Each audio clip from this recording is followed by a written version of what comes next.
Hello, very soon-to-be graduates. I am Doug Clark, Dean of the College of Chemistry, and it is my great pleasure to welcome all of you, your parents, relatives, and friends to the 2019 College of Chemistry Commencement Ceremony.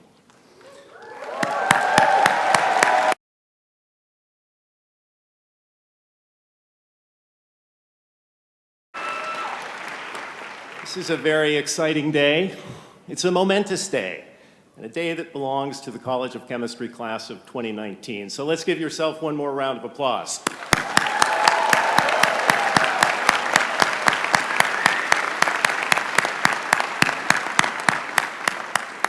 Well, we have a great program in store for you this afternoon, so please be seated, and we'll begin. It's wonderful, as always, to see all of you gathered together today to celebrate this joyous occasion and very important milestone.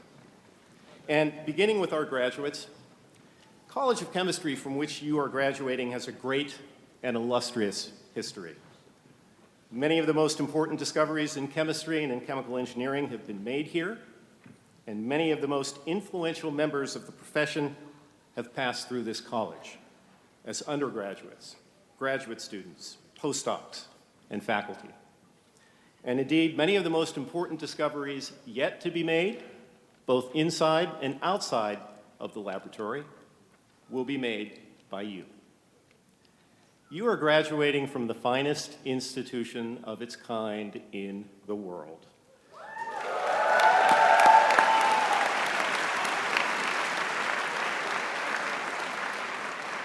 And as graduates of the College of Chemistry, you are now part of this distinguished history, and you deserve to take great pride in your accomplishments over the last 4 years, or maybe a little longer in some cases, and in your membership in the college community. We, of course, all live in and share a chemical world. Our food and medicine, our energy and transportation, our local and global environment, our planet's changing climate, indeed, nearly everything we touch or rely on in our daily lives is impacted by the activities of chemists and chemical engineers. This is both a great opportunity and a great responsibility. As graduates of the College of Chemistry, you are empowered to help lead the way in developing sustainable solutions to many of the world's most pressing problems and ensure that they be implemented in a socially responsible manner. You are, after all, not only graduates of the College of Chemistry, but of UC Berkeley, the greatest public university in the world. Or, as we sometimes like to say, the greatest university in the world. The faculty of the College of Chemistry is pleased and proud to recognize all of you as you step forward to begin the next phase of your professional lives. Today, we honor 362 graduates of the 2018-19 academic year.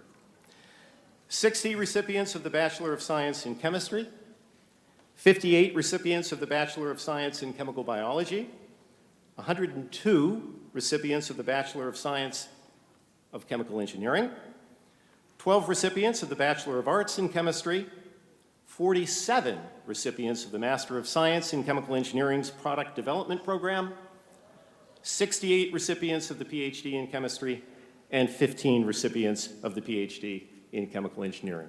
My colleagues and I congratulate all of you.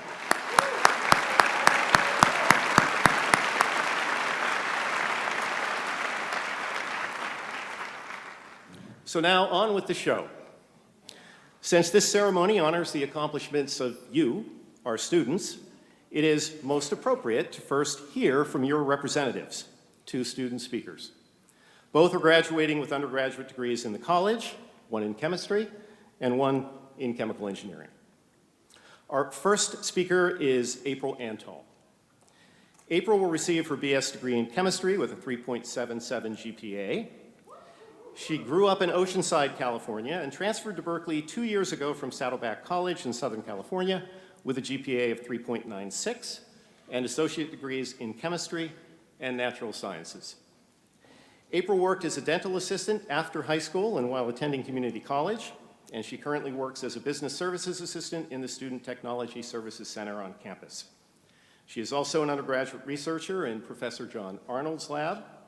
Her plans for the summer include working as a lab technician in a chemistry or biotech company. April originally intended to study psychology. However, after taking an introductory chemistry course, she fell in love with chemistry because she loved the challenge of it and found it applicable to every other science. She even started to see chemistry in all of her other classes. I'd say that's very perceptive. Her future plans include taking a gap year and then applying to schools to pursue a master's degree as a physician's assistant, eventually working in surgery or in the emergency room. In her spare time, she enjoys reading novels, hanging out with friends, trying new restaurants and breweries, and watching movies. Now that she's graduating, April says she will really miss the beautiful scenery of the campus. She will also miss the College of Chemistry's community. That is, our small college atmosphere, which makes our big university feel more like home. She will miss just walking around the chemistry plaza and running into friends or professors she knows. So please join me in welcoming April to the podium.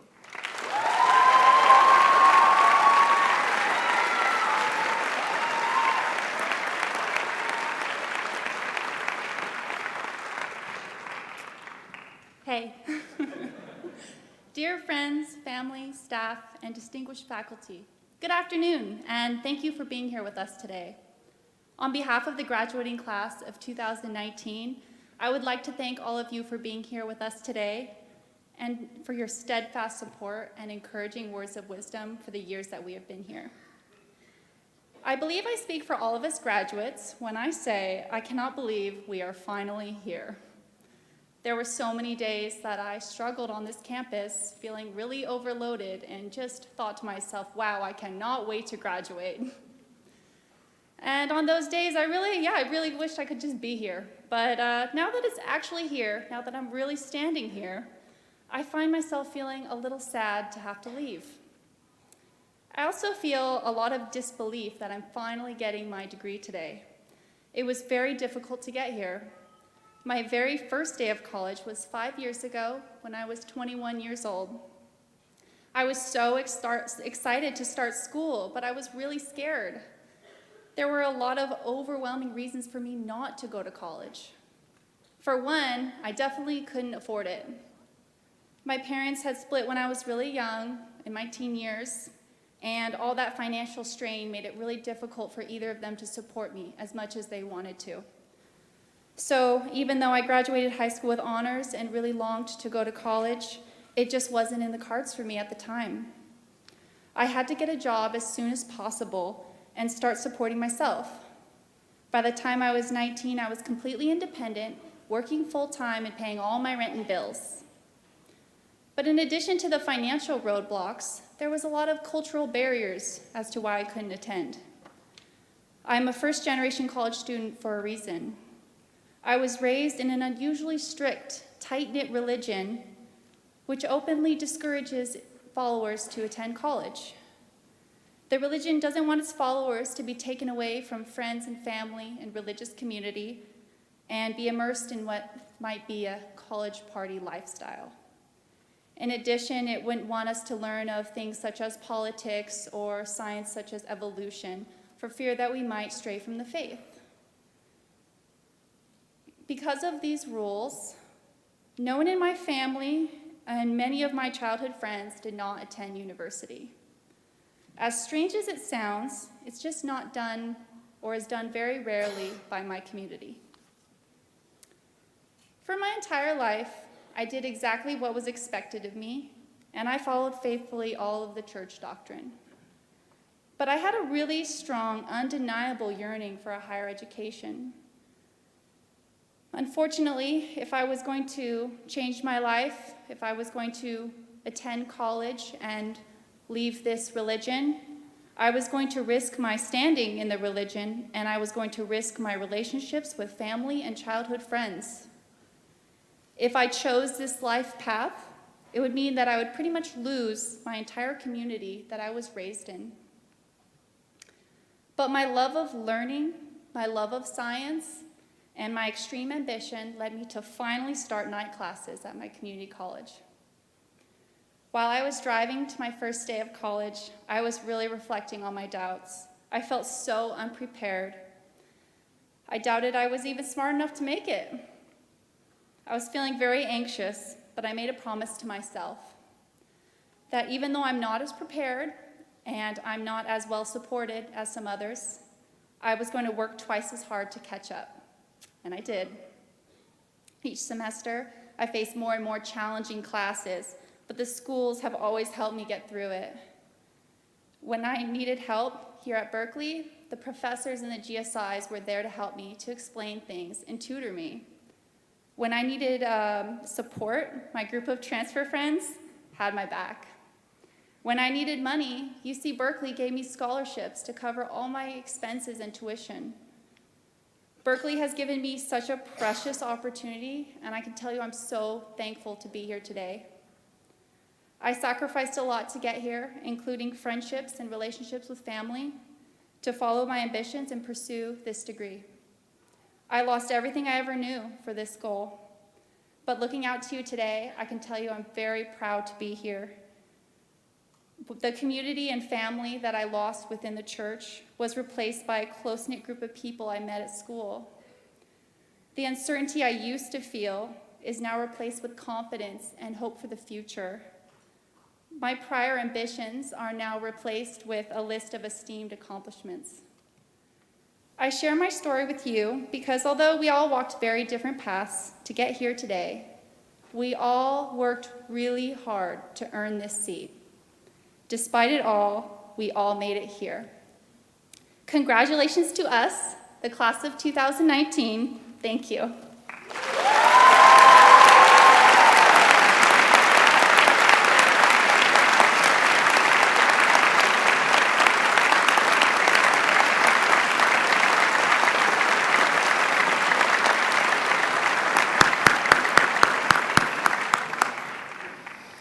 Our next student speaker is Daniel Arnold.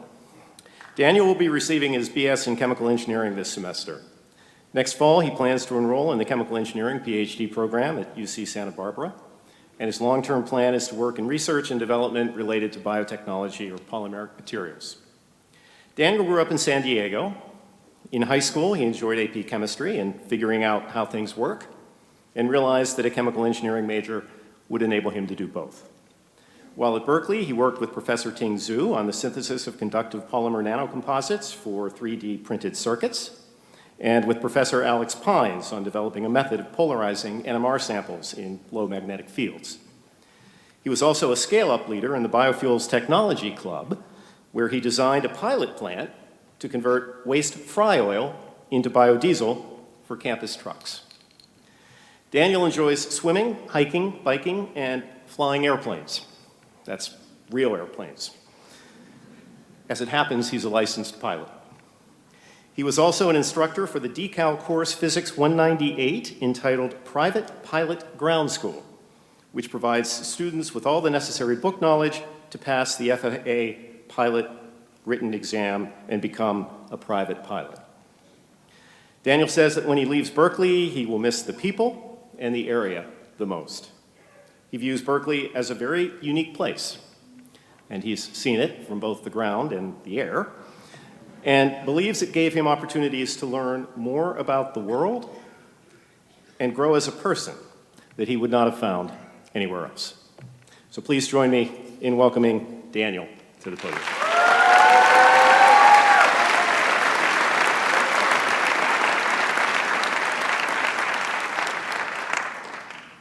Good afternoon, friends, family, faculty, staff, and class of 2019.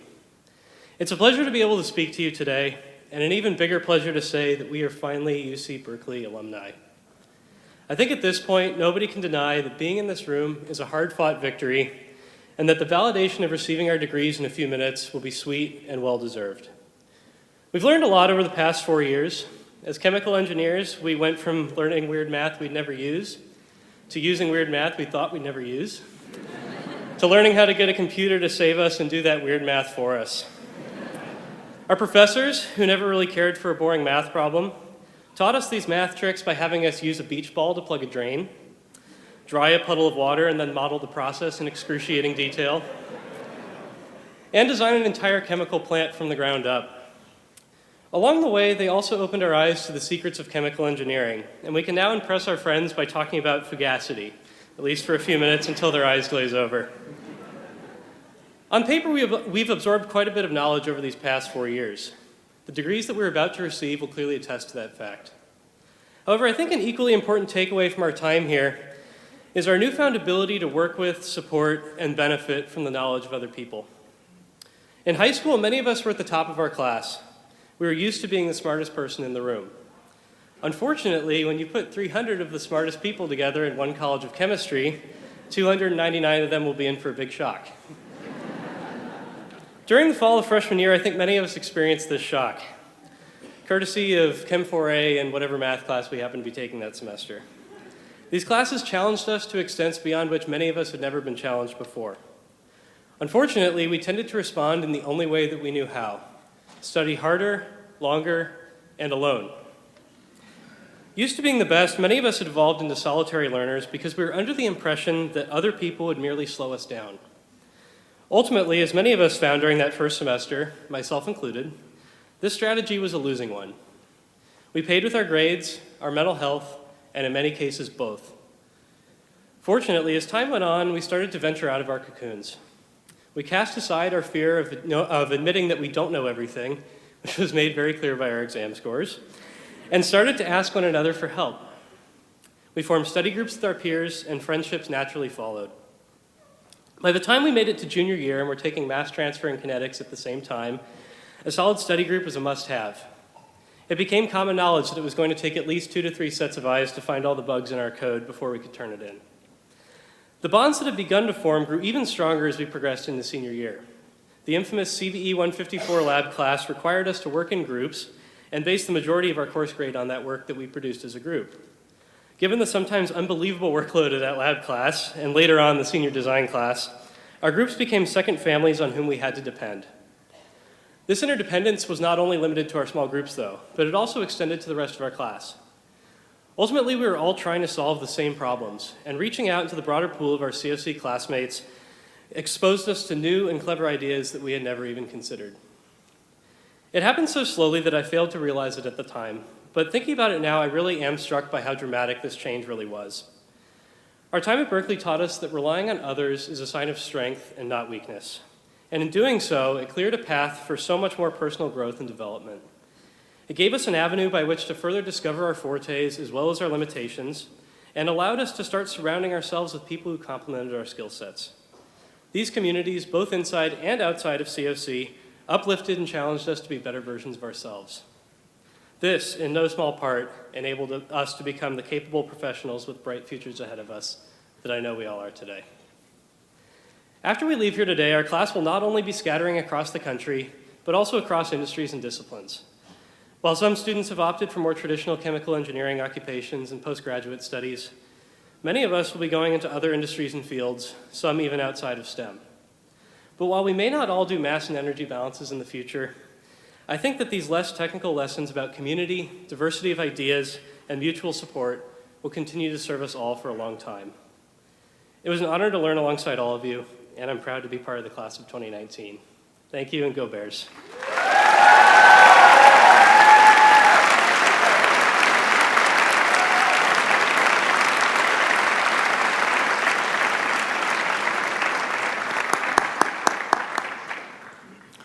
It's now my great pleasure to introduce our commencement speaker, Professor Geraldine "Jerry" Richmond. Jerry is currently the Presidential Chair in Science and Professor of Chemistry at the University of Oregon. Her research examines the chemistry and physics that occur at the junction of complex surfaces with relevance to important problems in energy production, environmental remediation, and atmospheric chemistry. Using a combination of laser spectroscopy and theoretical simulations, her most recent efforts have focused on understanding environmentally and technologically important processes at water surfaces. A native of Kansas, Jerry received her BS in chemistry from Kansas State University in 1976, and her PhD in physical chemistry under the direction of George Pimentel, right here at Berkeley. After her first faculty appointment as an assistant professor at Bryn Mawr College, she moved to the University of Oregon, where she has been since 1985. In addition to being an outstanding scientist and mentor, Jerry is a remarkable leader. She has served in leadership roles on many international, national, and state governing and advisory boards. She is currently serving as a member of the National Science Board, as the U.S. Science Envoy to the Lower Mekong River countries of Vietnam, Laos, Cambodia, Burma, and Thailand, and as Secretary of the American Academy of Arts and Sciences, or AAAS. She recently finished her term as President and Chair of the Board of AAAS, and currently serves on the Guggenheim Foundation's Educational Advisory Board. She will assume the presidency of Sigma Psi, the Honorary Scientific Society, in July of 2019. And as if that's not enough, Jerry is also the founding and current director of COACH, a grassroots organization formed in 1998 that has helped over 20,000 women scientists and engineers in career advancement in the US and many countries in Asia, Africa, and Latin America. Awards for Jerry's scientific accomplishments are numerous and include the 2019 Linus Pauling Medal, the 2018 Priestley Medal, the highest honor of the American Chemical Society, or the ACS, the National Medal of Science, the Joel H. Hildebrandt Award in the Theoretical and Experimental Studies of Liquids, also from the ACS, and many, many others. Awards for her education, outreach, and science capacity building efforts include the ACS Charles L. Parsons Award for Outstanding Public Service, the ACS Award for Encouraging Women in the Chemical Sciences, and the Presidential Award for Excellence in Science, Mathematics, and Engineering Mentoring. Her speech today is entitled Follow Your Yellow Brick Road. Please welcome back to Berkeley, Professor Jerry Richmond.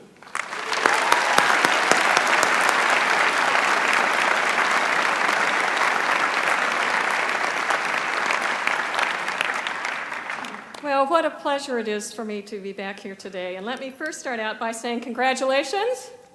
Are you graduates ready to graduate? Yeah? Are you families and friends ready to have them graduate? Hey! Well, that's really great. Again, it's a pleasure to be here myself, to be with you, but also because I didn't actually go through my graduation ceremony. So this is my first graduation ceremony here on campus, and I must say I feel a little bit like a student, if that's okay. But now as a professor, it is my duty to ask you all, this is parents and family too, one last multiple choice question. Thought you were done, huh? Now, as you're always told, you have to listen to the three options that I'm going to give you, A, B, and C, and then I'll come back and ask you the answer so that there's no cheating around the edges, okay? Here we go. It's tough. It's tough. So what movie did the yellow brick road in my title come from? Here are your options. A, The Graduate. B, the Rocky Horror Picture Show, which I know is very Berkeley-ish. And C, The Wonderful Wizard of Oz. Okay, what's your answer? C. I heard a few B's in there too, but I think it's because they were afraid of those flying monkeys and they didn't watch the whole movie. Okay, so although this movie is really a fairy tale, The Wizard of Oz, I believe, has more relevance to today than anything, as you plot your own road ahead. It has been a theme, actually, in my life and career for personal reasons that I will explain. Like Dorothy, I grew up on a farm in Kansas, and I experienced my share of tornadoes, hunkering down with my family and 3 sisters in the basement while the tornado did its fury outside. The farm, though, was a very special place to grow up, with lots of discovery to happen on the farmland and lots of chickens to chase when the roosters weren't chasing me. So neither of my parents went to college, probably like Auntie Em and Uncle Henry, but my parents dreamt that their daughters would go to college. My father took on the task of farming, and my mother was the local beautician. In fact, she had a little playhouse-sized beauty shop outside of our kitchen window where I could see the farm ladies come in, and she made them beautiful. Eventually, we moved to the nearby little town of Lindsborg, Kansas, where my parents then opened up a little bit larger beauty salon with a clothing store, because when you got 4 daughters, you've got to buy clothes wholesale. And it worked. Once we all reached college age, my parents sold the farm, and they moved their business to Manhattan, Kansas, the home of Kansas State University, giving us all the opportunity to go to college and also work to help them with the business. I grew up in my mom's beauty salon.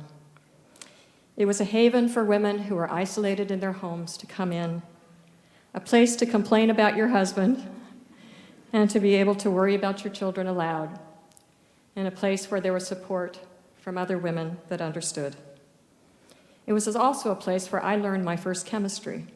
My mother would take beauty shop bottles, products, and point out the elements that she told me were on the periodic table. And she also instilled in me a love of math, even though for her, that meant being good at arithmetic. And I was good at it. Fortunately, I had a wonderful math teacher, Mr. Smallsreed, in both middle school and high school, who recognized my math capabilities and encouraged me not to squander them, especially in the midst of all the other things I had in my mind, all kinds of distraction, which included 5 years of cheerleading and hanging out with my girlfriends. Okay, that was an honest confession. Okay. With my love and aptitude in math, I did enroll in Kansas State University as a math major, ready to take on what it meant to be a math major. But what I didn't realize that meant was that I was going to be entering a man cave, leaving my very female-centric growing up experience behind me. I suddenly found myself in classes with several hundred really nerdy guys and females few and far between. I felt completely out of place. So I traded in my dresses and my skirts for a pair of farm overalls and a bandana to hide my hair, trying to go incognito. I also considered those overalls to be my nerd repellents. Completely in denial that I was turning into one of them, especially when I figured out that I could hook my slide rule on the little loop in my overalls on the side. And I wore that slide rule with pride. By my sophomore year, I discovered that my analytical gifts actually applied to chemistry, and by switching to chemistry, they actually offered me a job to do research and also do a little bit of teaching, so I was bought off. But I was happy. And as one might say in Kansas, I was happy as a pig in mud, or something. So after graduating, I followed my yellow brick road, actually Interstate 80, to Berkeley for graduate school. It was clear I wasn't in Kansas anymore once I landed, a bit more like the land of Oz, actually. And I did bring some Kansas with me, a new pair of overalls on which I embroidered on the front a scene of the Wizard of Oz with a rainbow in the background, a golden pathway up to Oz, poppies on the side, and the land of Oz there too. Those overalls got me through graduate school, and I've saved them. I still have them. But I only wear them on very special occasions. So if you will bear with me.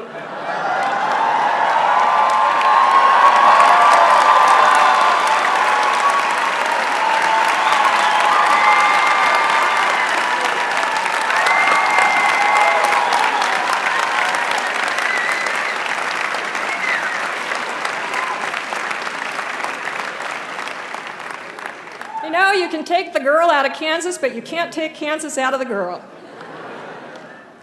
Thank you for letting me wear these.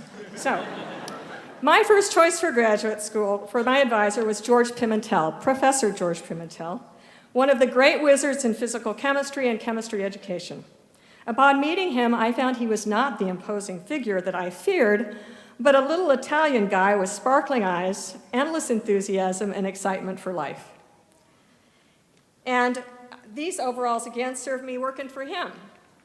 My thesis project involved building a chemical laser to study the photoinduced reaction of hydrogen with chlorine fluoride to form HF in high rotational states.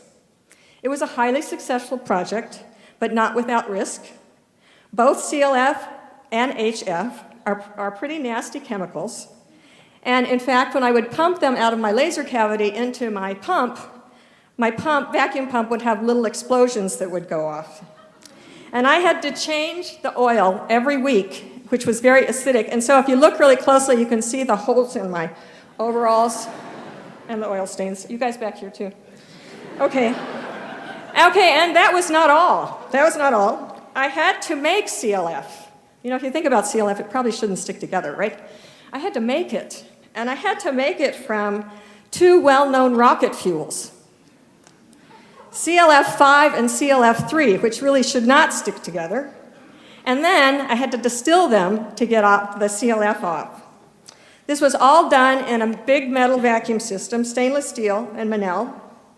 And it had a big walk-in hood, big glass walk-in hood that I would walk into to do this big synthesis.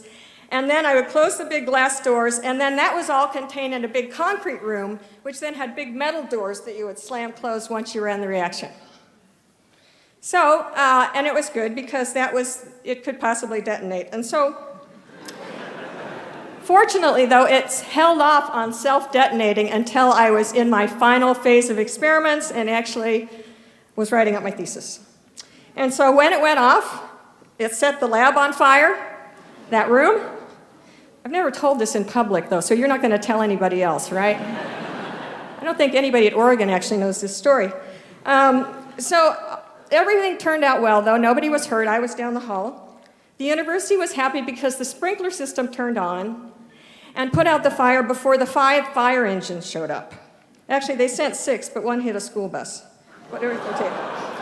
So what they were disappointed about was that the sub pumps didn't come on, which meant that the Hildebrand D level got flooded. And by the way, Alex, it was right next to your lab. Alex Kynes is here. I just want to point out that it was right down the hall from him. Now, George was not in town, but he was very disappointed because he loved explosions. And for me, I didn't have to do another gas phase reaction the rest of my life. So some people ask me why I studied liquid water. You got it? Okay. Now, back to the nerd repellency of those overalls. They didn't really work in Berkeley. In fact, there was this one guy in my entering class. His name was Steve Cavan. He thought they were actually kind of cute. I think he once said they were sexy, right, Steve? No, he didn't. He's sitting here on the front row. Maybe I made that up. But I have been with him ever since the first day of graduate school, with him in Oregon all these years, and now he works as director of the ALS at LBNL and comes home every weekend. We produced a couple of munchkins, actually sons Dustin and Brian, who today make me look like a munchkin. And they are all the love of my life, along with a few Totos and far too many chickens. So leaving graduate school, I had no idea where my yellow brick road would take me, but I'm confident it would not take me in an academic career. In fact, my friend Ann Hrixica said to me, you know, I have enough problems in my life. I don't need to make up a bunch more problems so my students can solve them.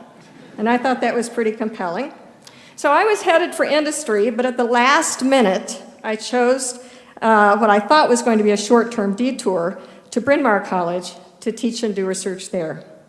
That detour, however, was the turning point in my yellow brick road that took me to the University of Oregon, where I've been so happy for all these years. I have certainly experienced my share of potholes in the road and bumps, including those associated with my gender, but it's all been worth it, and it still is. So as I look back on my career journey, I take great pride in our research accomplishments, but I realize I found my deepest fulfillment in the human interactions. My life is rich beyond measure, from the mentors who have shared their gifts with me, the colleagues who have expanded my capabilities, and the students and postdocs who have taught me while I've sought to guide them. I'm constantly inspired by the spirit of the women I've met through Coach all over the world. who proved time and time again the power of courage and creativity. You know, it's easy to get lost in the complexities of our work, but it's important to remember we cannot succeed without one another. Our human connections are crucial. And as I look out on the students, you've made those human connections with each other.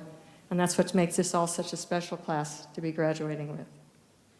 So I leave you now with 5 travel tips for your yellow brick road. Number 1, take ownership of your career. What comes next is what you make of it. I challenge you to define it for yourself, to think deeply about what you value, cherish, and respect, and use that to build your career and life path. Today, there are so many different paths for satisfying careers in your field. Beyond the 3 academic, government laboratories, and industry routes, there are amazing opportunities. I've met so many wonderful people, scientists, chemists, biologists, physicists, working in science policy and diplomacy, humanitarian efforts, law, entrepreneurship, science communication and journalism, the Foreign Service, national defense, I could go on.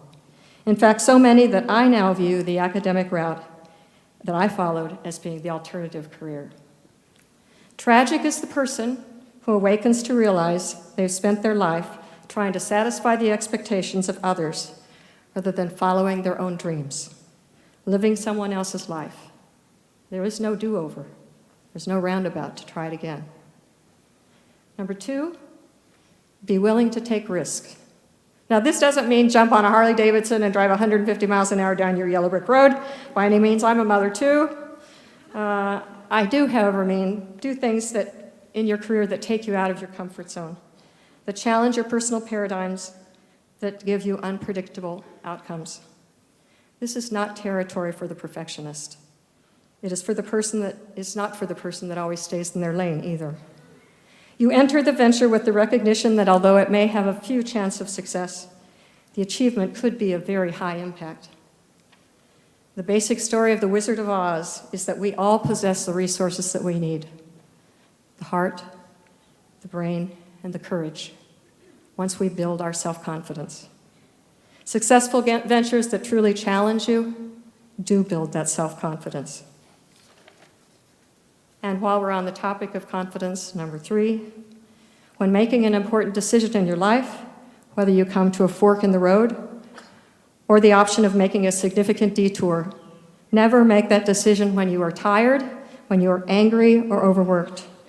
Your brain needs to be fully functioning to make such decisions, and exhaustion and anger diminish your ability to think clearly and with full brain capacity.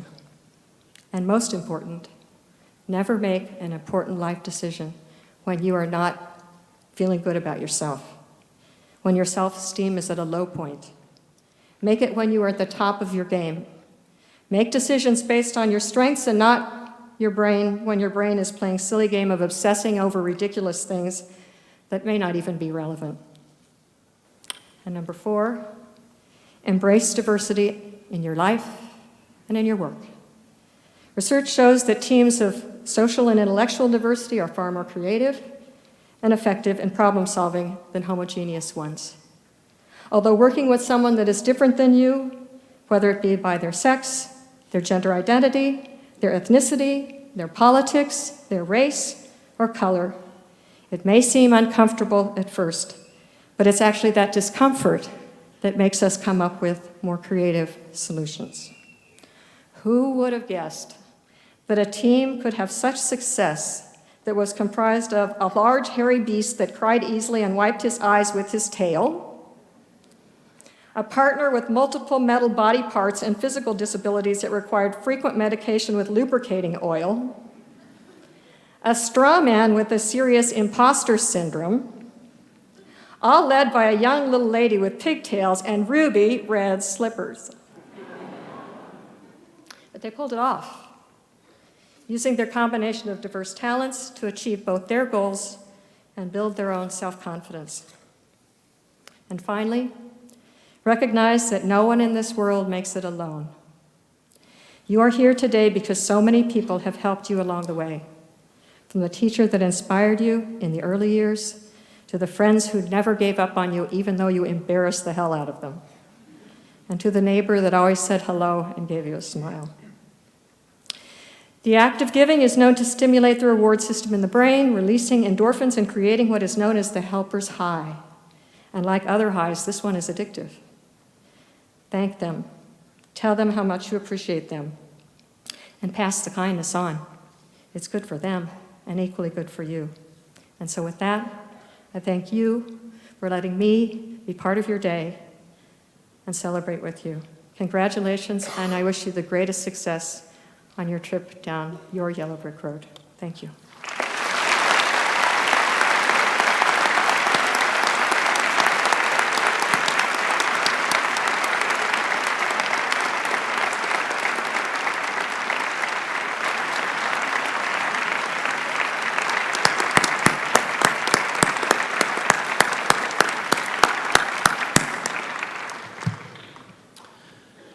We now have a very special, short ceremony. As I mentioned in her introduction, Professor Richmond was a graduate student of one of our most distinguished faculty, George Pimentel. When she received her PhD in 1980, George Pimentel was not able to attend commencement that year, so she was never hooded by him. Professor Pimentel passed away in 1989. However, we are fortunate that his wife, Jean Pimentel, is with us today, and she has agreed to hood Professor Richmond 39 years later. So Jean, can you please come up to the stage?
By the way, the title of Professor Richmond's dissertation is Time Evolution of the Gain in the Chlorine Monofluoride plus Hydrogen Rotational Chemical Laser, Evidence for the Vibration to Rotation Energy Transfer.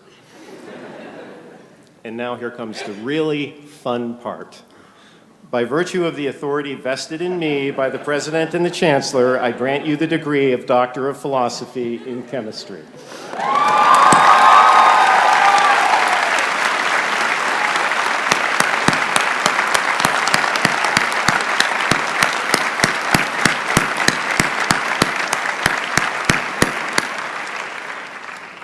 Thank you, Jean.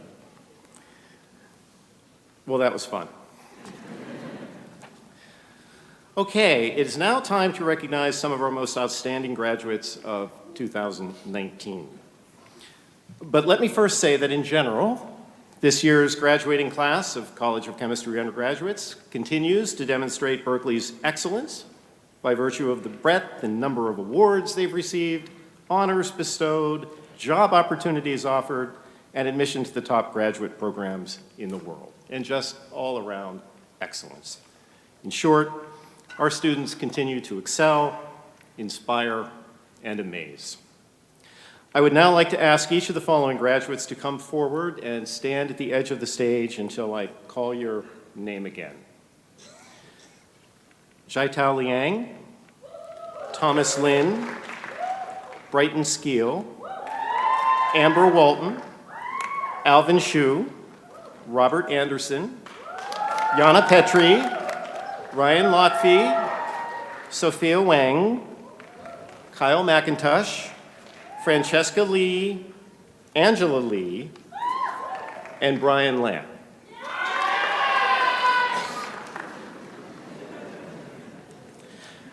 So here we go.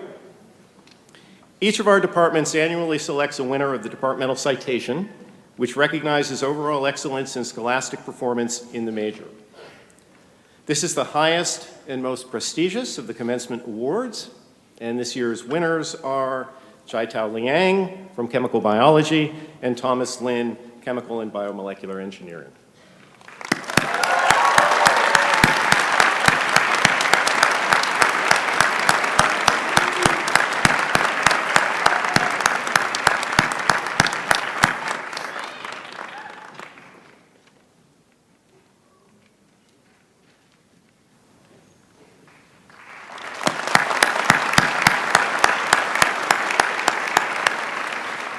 In 1998, the college inaugurated an award for excellence in undergraduate research, one in each department. The Glenn T. Seaborg Award for outstanding undergraduate research in chemistry is given to Brighton Skeel.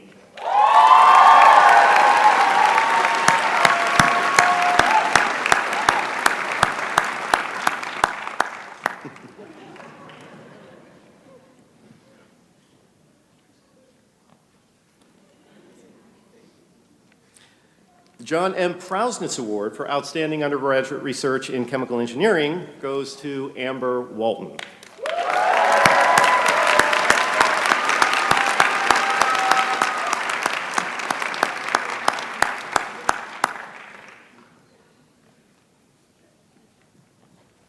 The Eric O. and Ellie M. Segerbarth Prize in Chemistry is endowed to the family and friends of Dr. and Mrs. Segerbarth in their memory.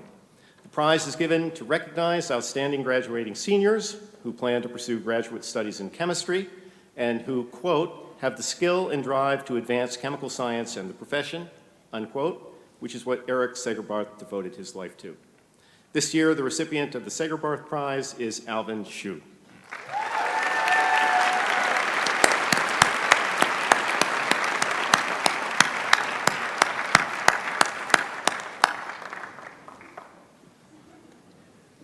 The George C. Pimentel Award was established to encourage promising students to engage in undergraduate research and pursue their science education. Every year, this award is given to a graduating senior who has carried out undergraduate research, is planning to go on to graduate education in chemistry or a related field, and is a member of the first generation in his or her family to be privileged to attend college. This year's recipient of the Pimentel Award is Robert Anderson.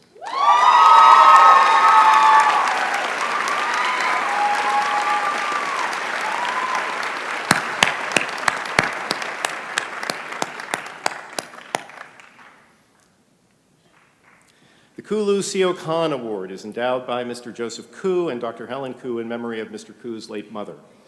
The award is presented annually to one or more graduating seniors in the Department of Chemistry on the basis of outstanding academic achievement. This year's recipients are Yana Petri, Ryan Lotfi, and Sophia Wang.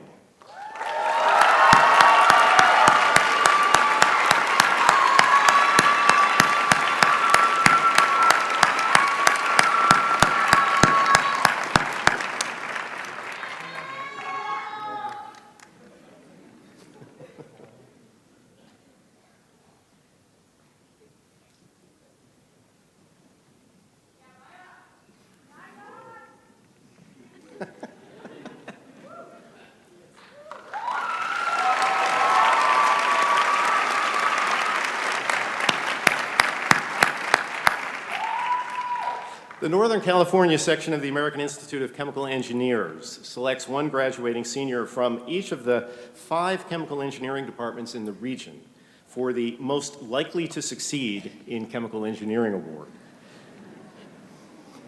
No pressure there. This year's recipient from Chemical and Biomolecular Engineering is Kyle McIntosh.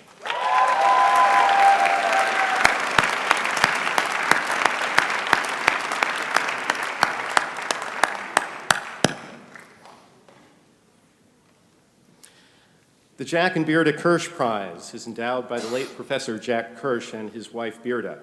This new award will be presented annually to one of the top undergraduates in the chemical biology program. This year, the award goes to Francesca Lee.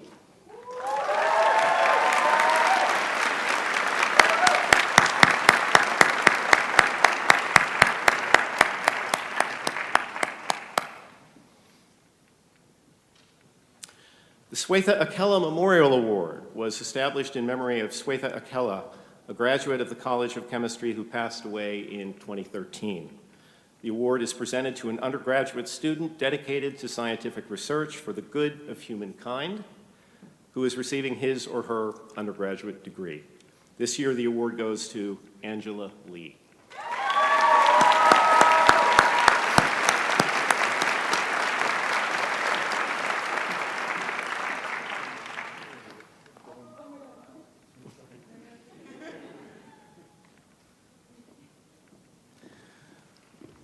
The next award is the Paul Plouffe Memorial Prize. The Paul Plouffe Memorial Prize is given to a graduating chemical engineer who best demonstrates the integration of science and engineering with the humanities. This year will mark the 9th year of awarding the prize, given in honor of the late Professor Paul Plouffe, who was the heart and soul of our chemical engineering program for 24 years, guiding countless students through the technical communications course.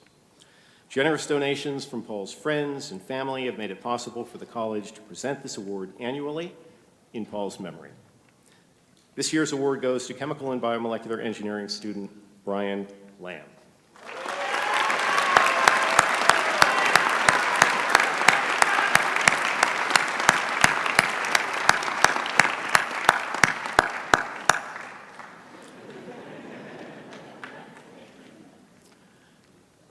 Now, at this point, I would also like to acknowledge our most accomplished seniors in their excellence in undergraduate research. So would the following students please stand and remain standing in place? Berling Chen, Joshua Chen, Daniel Gribble, Christy Quay, Evan Koretsky, Charles Lee, Victor Mao, and Adrian Sampian.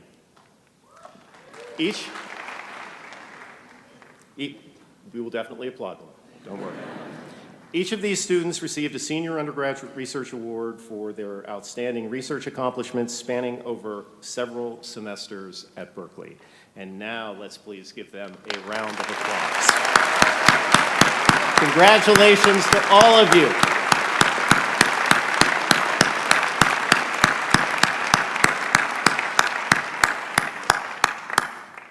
You can sit back down. And now, we recognize two of our distinguished faculty members.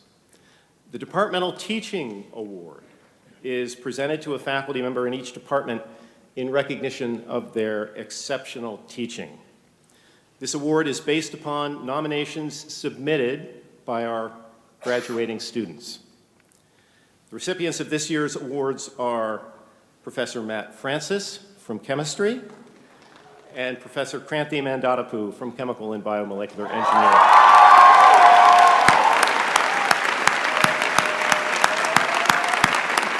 Unfortunately, Kranthi could not attend today's ceremony, but fortunately, Professor Matt Francis could.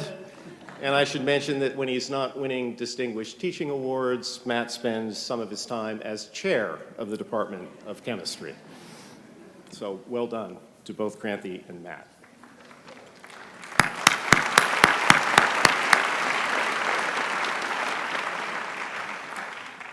Well, now we have come to the main purpose of the day, which is the presentation of degrees. So I'm just wondering, is there anybody out there who would like to receive a degree while you're here? And I didn't hear that. Okay, I heard it that time. Good for you. So I now call upon Professor Ann Behringer, Director of Undergraduate Chemistry, to announce the BS degree recipients in chemistry. Will the degree candidates please rise and line up at the edge of the stage?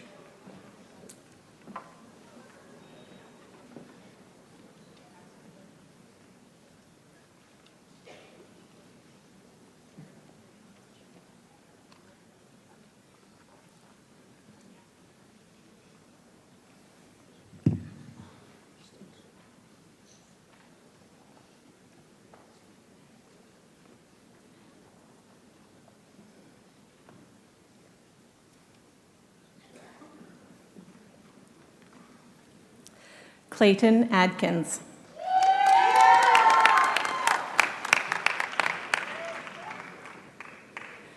Nicole Rico Bono.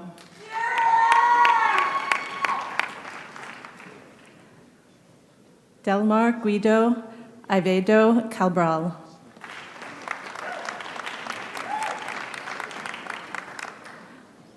Kabir Lumba.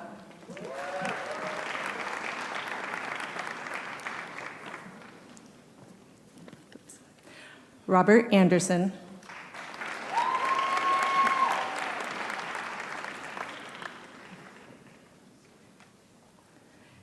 Yash Kumar Johir.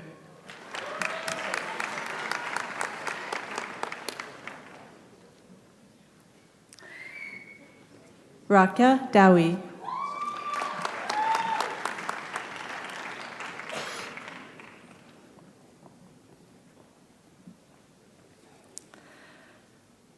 Ebani IG.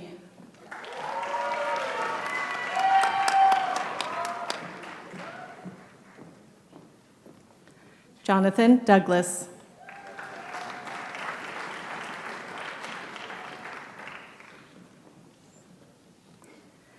Alvin Shu.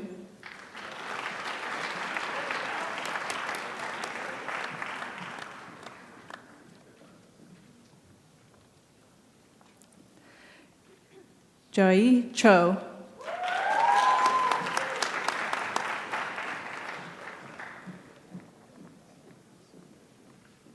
Hadis Jamal.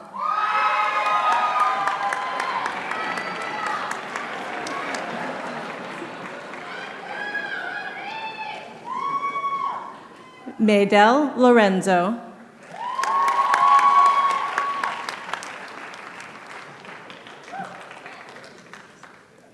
Erica Liu.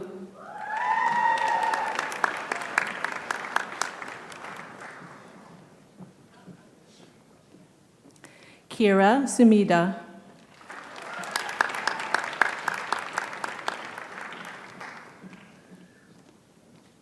April Antal.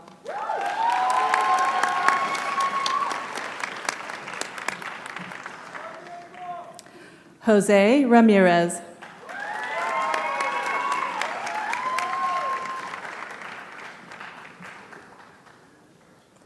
Yasmin El-Faraj.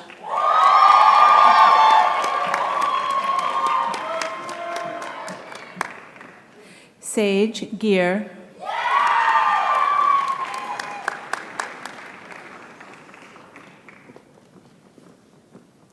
Serene Karamarohit.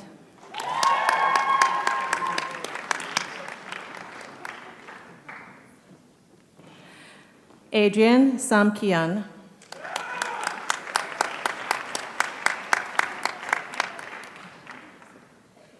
Hijay Nicole Shim.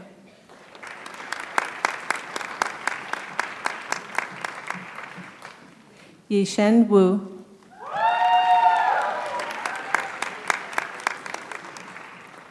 Jessica Yu.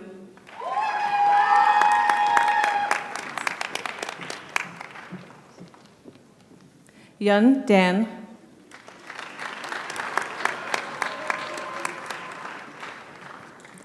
Yu Chen Lu.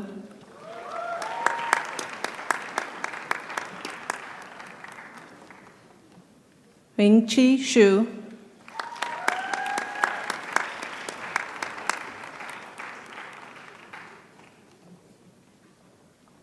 Jin Young.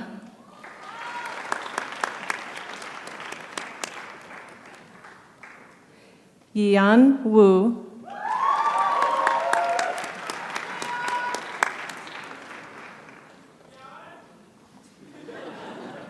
Eric Yu.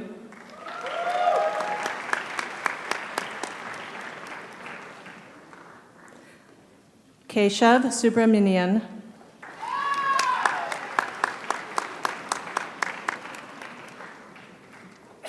Xin Zhang.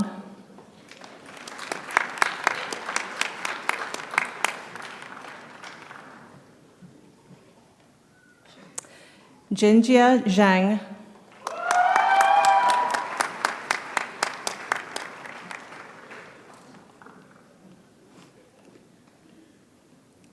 Christy Quay.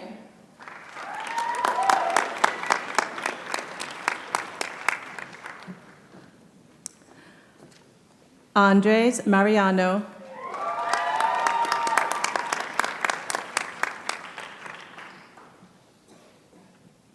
Julia Lee,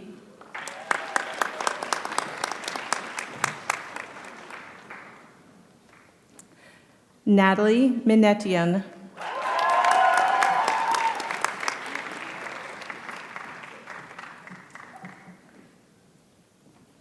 Divya Natason,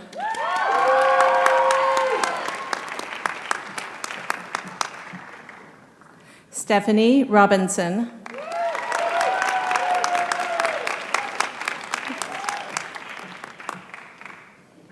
Angela Lee,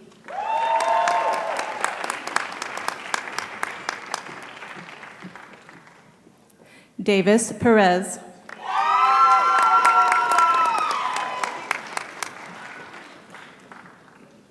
Pearl Lee,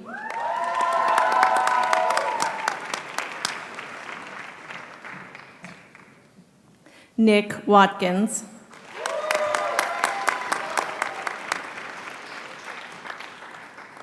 Brighton Skeel,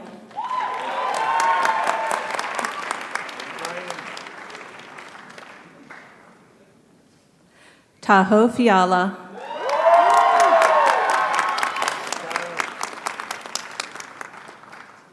Franco Fauché,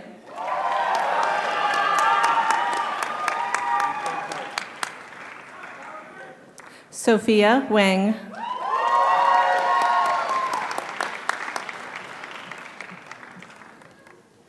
Alexander Owanta,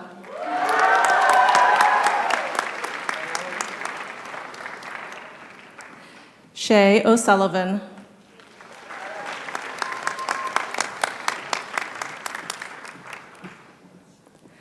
Zachary Tiffany,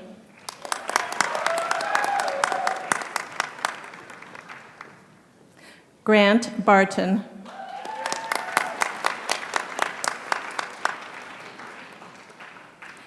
Andrew Cause,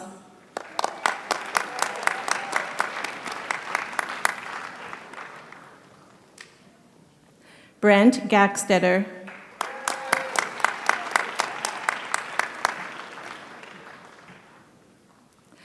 Wesley Wang,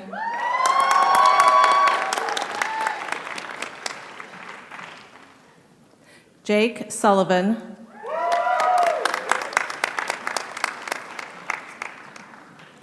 Grant Sullivan,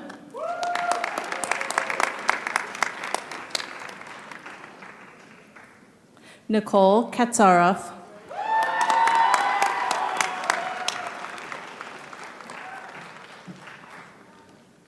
Evan Koretsky,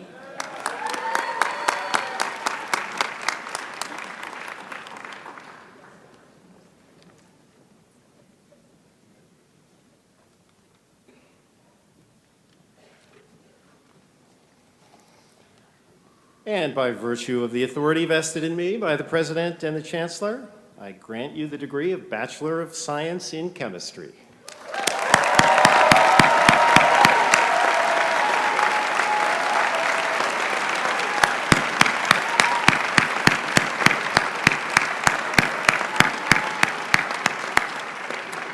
Professor Behringer will now read the names of the BA degree recipients in chemistry. Will the degree candidates please rise and line up at the edge of the stage?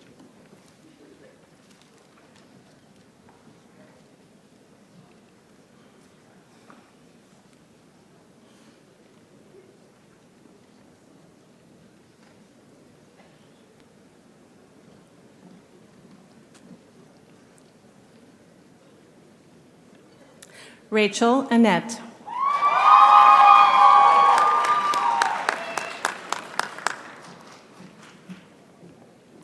Yongchin Hu,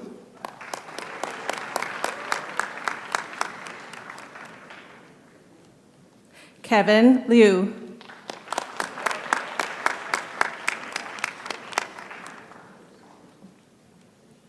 Marcella Cartono,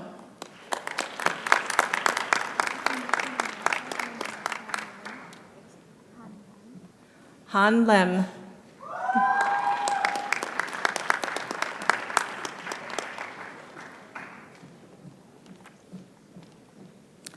Jasper Nussbaum.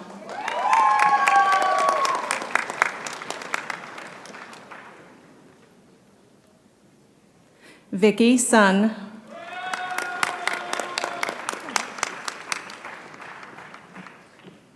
Seth Van Doren.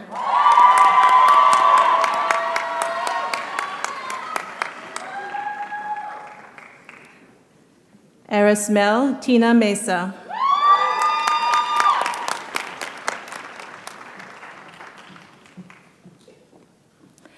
Jasmine Cisneros.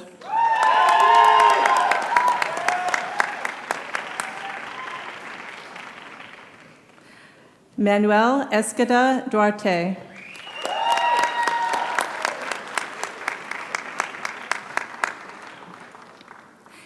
Andrew Hong.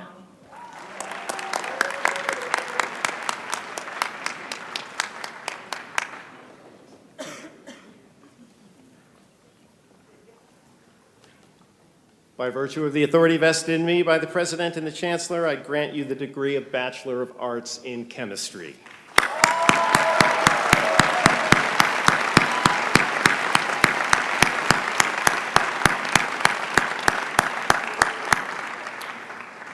And now, Professor Behringer will announce the names of the BS degree recipients in chemical biology. I think you all know what to do.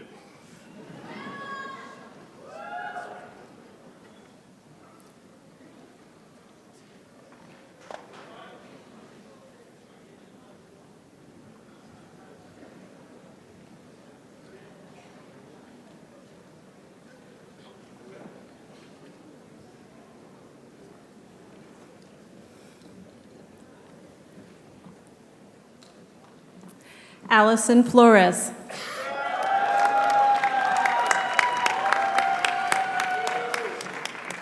Claudia Lambert.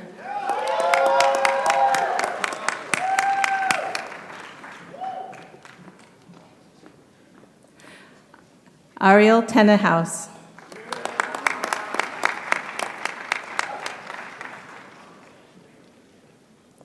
Alessandra Aguilar.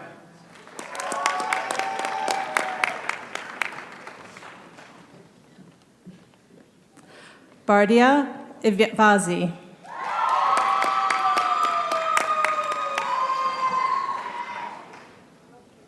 Kevin Espinoza.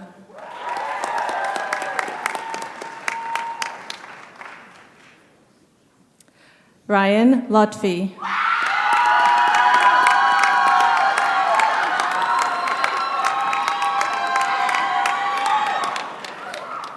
Benjamin Clemens.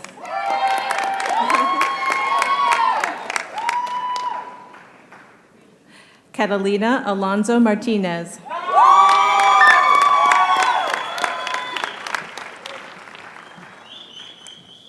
Alexis Jacobs.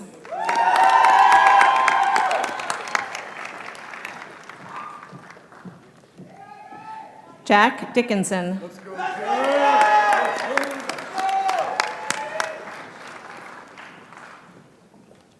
Ross White.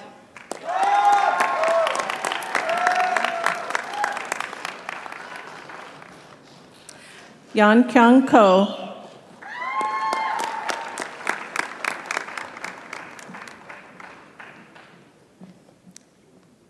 Ji Hei Kang.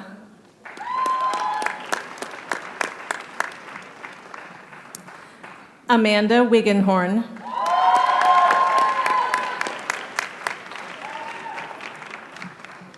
Catherine Jung.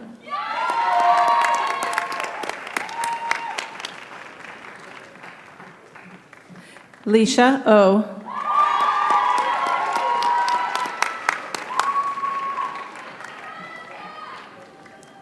Emmy Tian.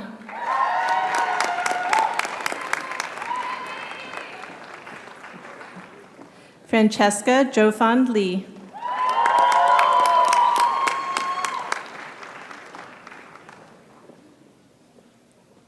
Yana Petri.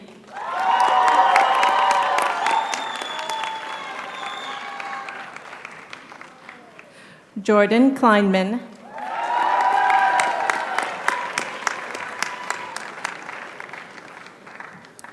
Jae Tao Leong,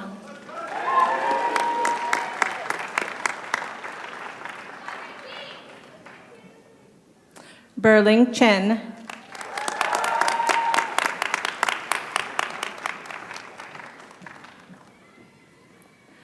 Kimberly Kang,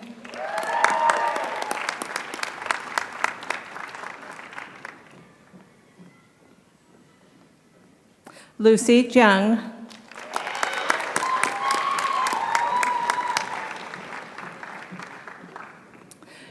Rika Sato,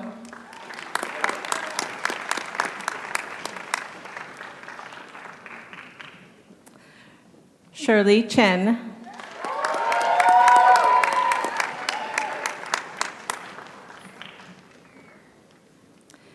Hyunsu Lee,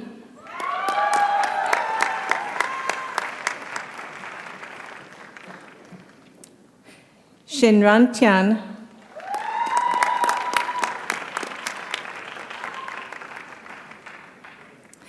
Tiffany Lin,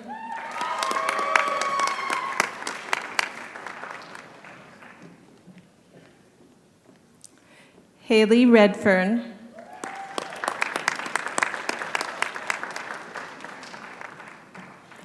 Rohan Thomas,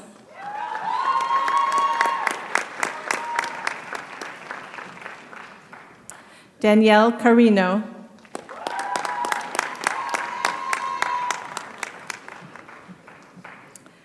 Ashley Azadeh,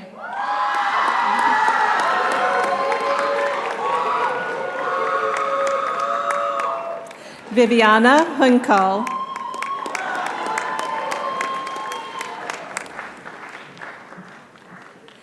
Nicholas Yiv,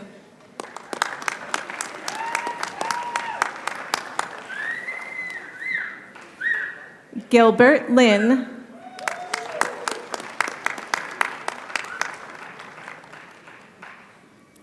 Tina Doe,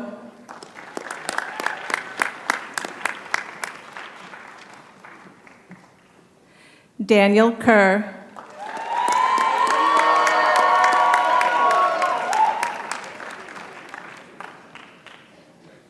Hannah Alagacon,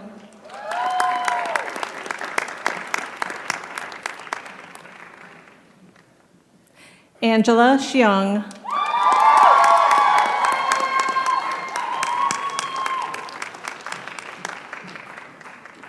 Silver Al-Kafaji,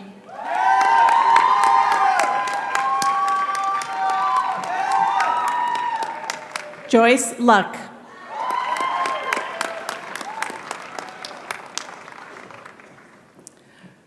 Rohith Krishna,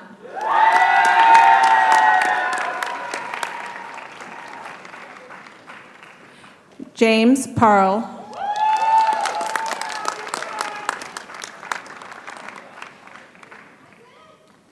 Juyun Lee,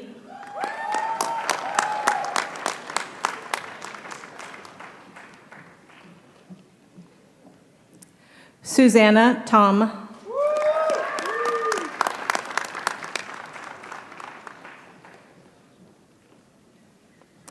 Muhammad Tavalai,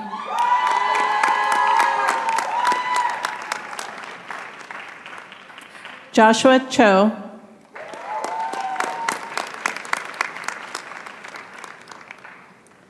Brian Fame,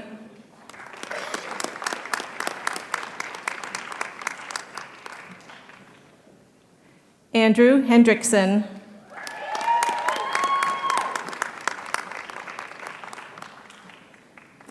Wenqing Su,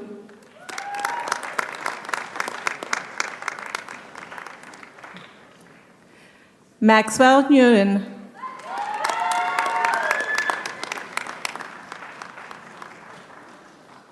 Yushuan Wu,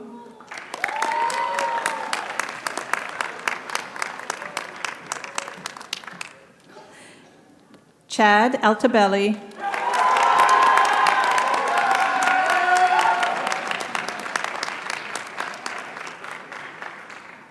Michael Shu,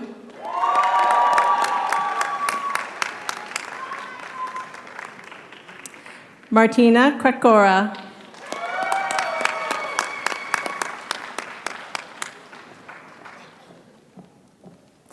Joshua De La Paz.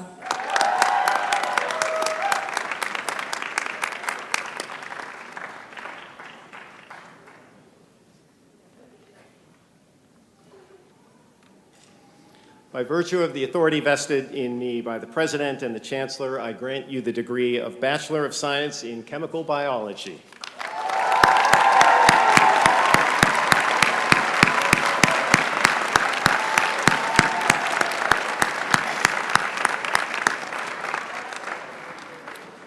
I now call upon Professor Shannon Siston, Director of Undergraduate Education, Chemical and Biomolecular Engineering, to announce the BS degree recipients in chemical engineering.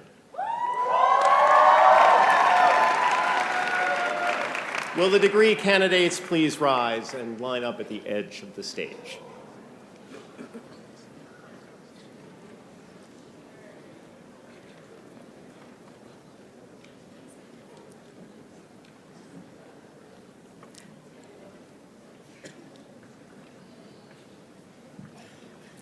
Ishan Joshan Dev. Alec Glissman.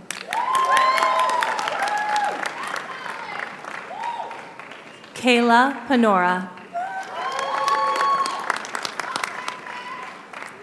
Avani Kumar.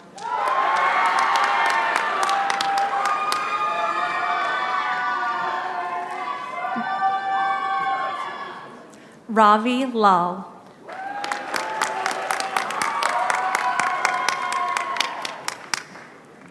Eric Tran.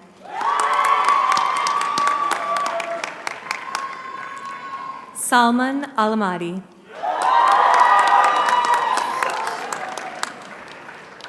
Vahe Garakanyan.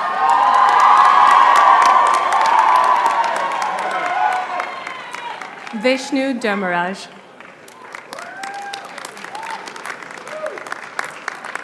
Taehoon Kim.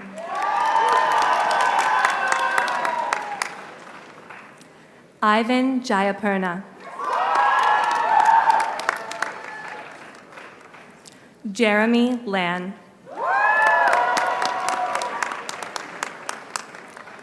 Abhirami Murugapan. Allison Green. Pooja Prasid. Maya Ramamurthy.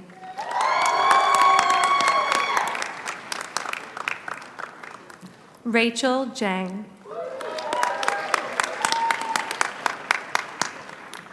Rohan Chakraborty. Matias Moreno. Lucio Tang. Vishag Pillai.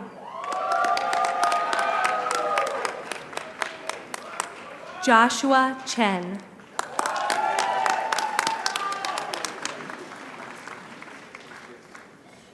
Daniel Gribble. Adam Rogers. Nicholas Dagan. Mariana Rivas.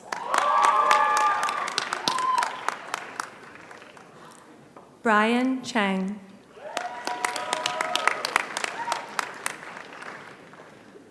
Christopher Stefan.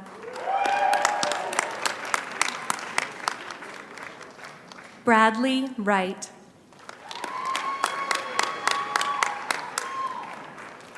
Charles Lee. Logan Ryan.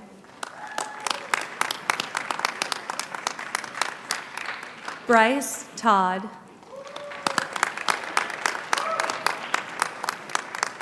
John Shotton. Elizabeth Chin.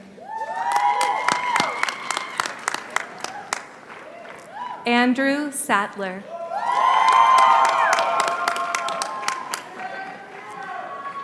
Emily Cologne.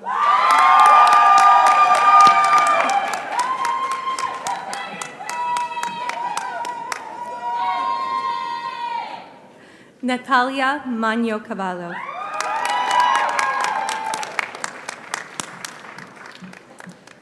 Aishani Majumdar.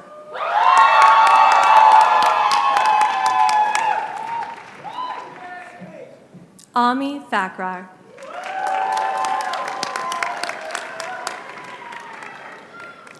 Lakshika Ruanpathirana.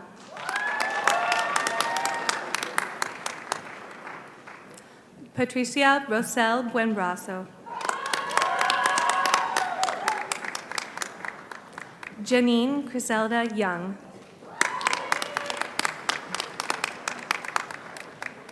Carolina Gutierrez. Diane Ornella Depot.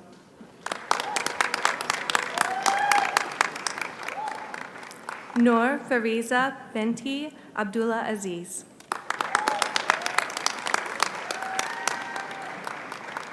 David Craig. Stephanie Ryder. Vermet Suominen. Victor Mao.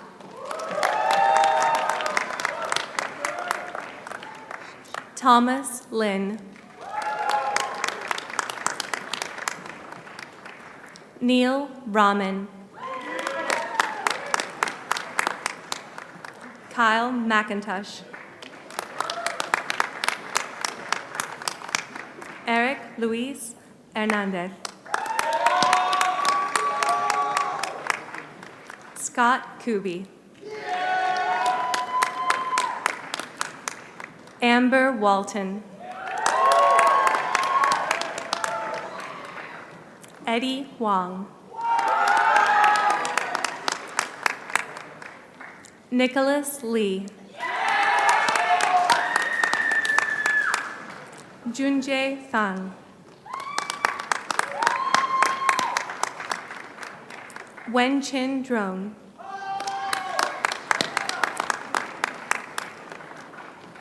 Irene Kim.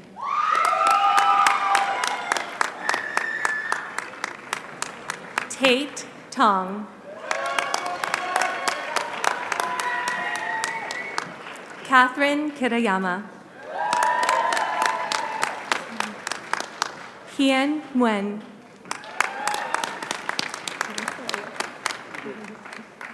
Brian Lamb. Sean Park. Brandon Ho. Andrew Yang. Jeffrey Chen.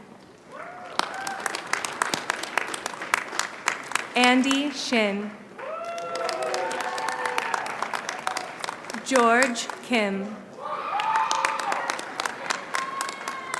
Molly McKenzie. Seren Musavi. Darren Tan.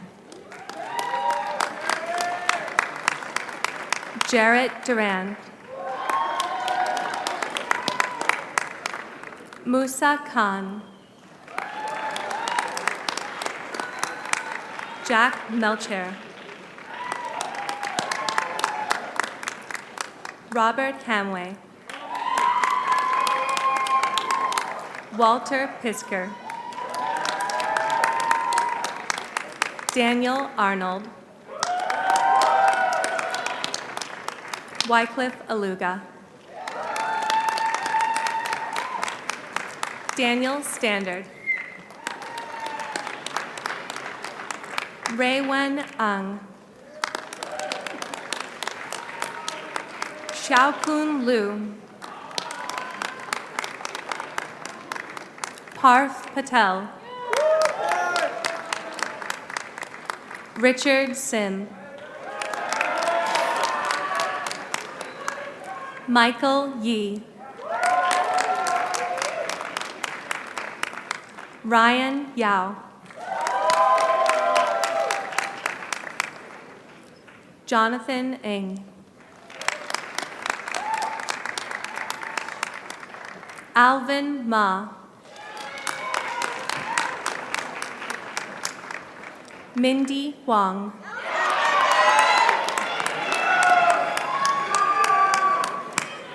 Cynthia Tien.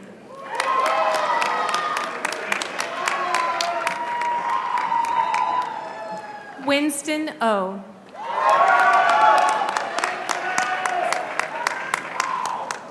Amanda Awan. Myron Liu.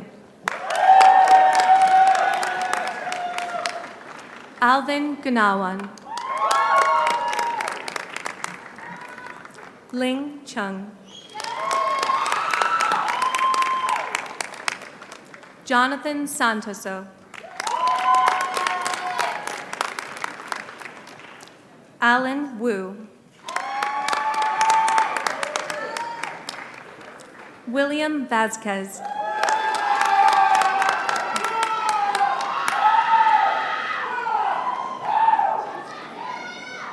Ian Martin.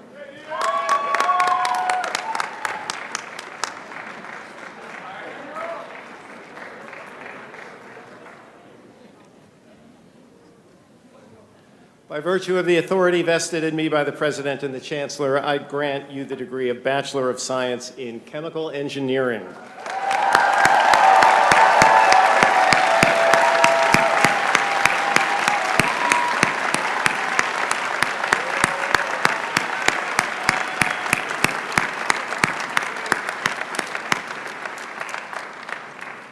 Now, for the Professional Degree Masters in the Product Development Program, Chair Reimer will read the names of the MF's degree recipients in Chemical Engineering Product Development Program, and Professor Keith Alexander, Director of the program, will join me in congratulating the recipients.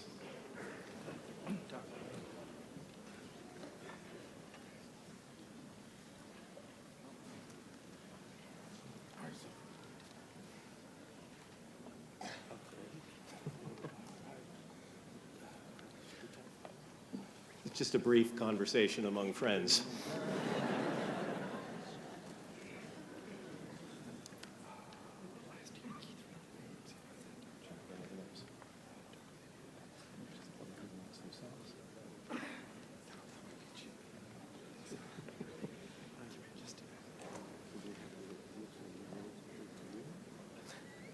Nothing too serious, nothing to be alarmed about.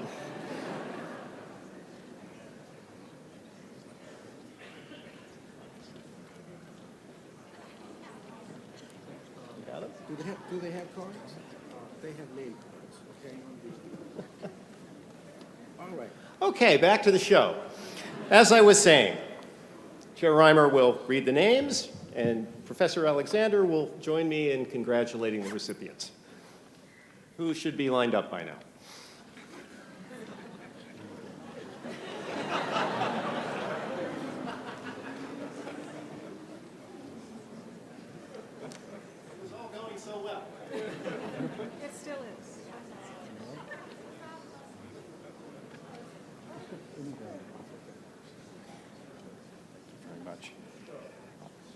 Chen Liang,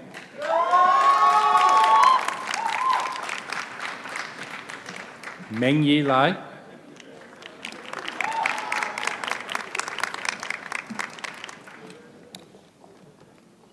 Uyam Kuba,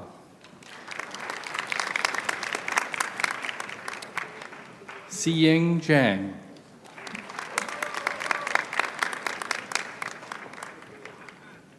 Ahmad Jazir, Ximing Gao,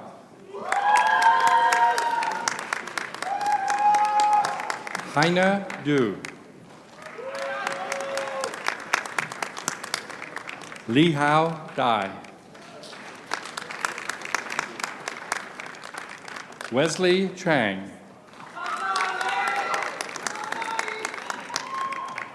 Eric Chu.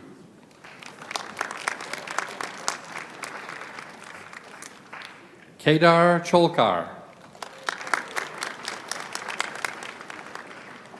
Jiawei Chen. Yvonne Chow. Cheryl Chan.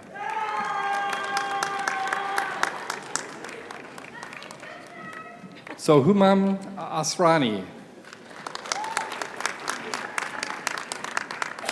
Tianyi Song.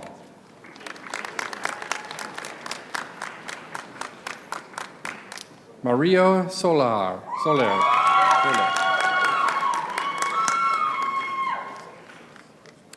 Gotham Shiva Ramakrishnan. Nicholas Simon.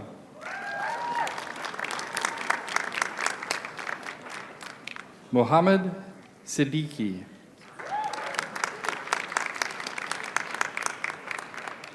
Christine Shim. Zamin Ali Salman.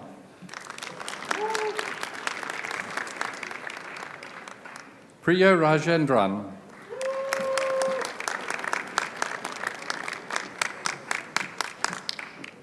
Peach Pusam Rittelard.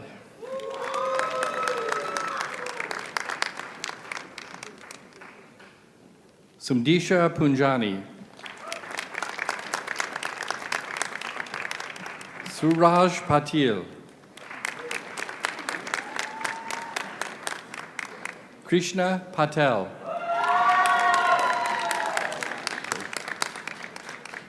Kylie Ordez.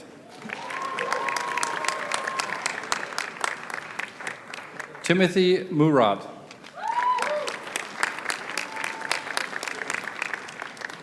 Liran Mao.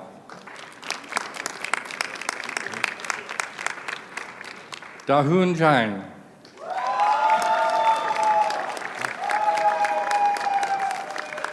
Yifei Yan. Wenjing Tsu.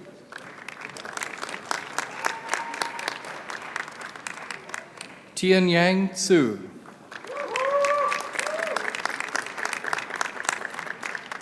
Li Shu. Li Yuan Su.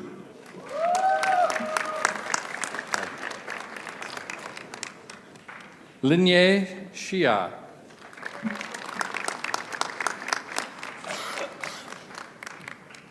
Huan Shi.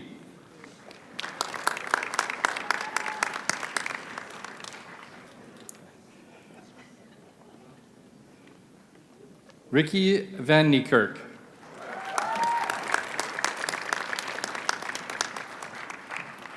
V. Ton. Jacob Tenhoff.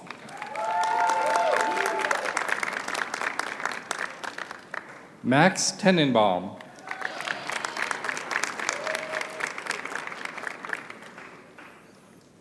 Aslan Tabeldiu.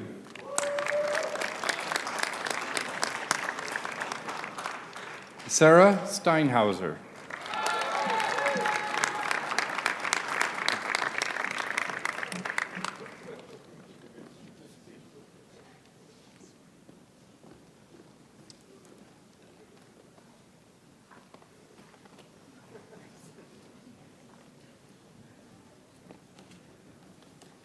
Okay, by virtue of the authority vested in me by the President and the Chancellor, I grant you the degree of Master of Science in Chemical Engineering.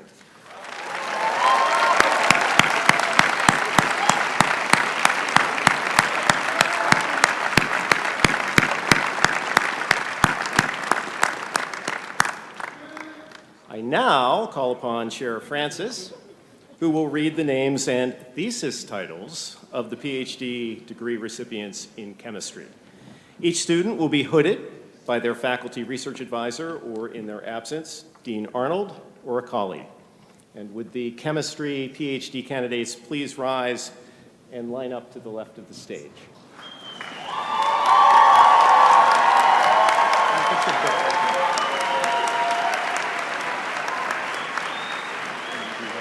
Yes,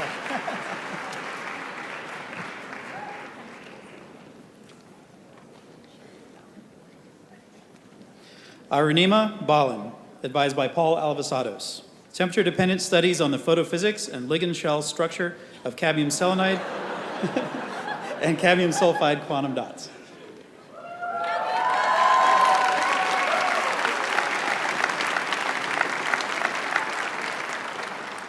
Matthew Howler, advised by Paul Alvasados.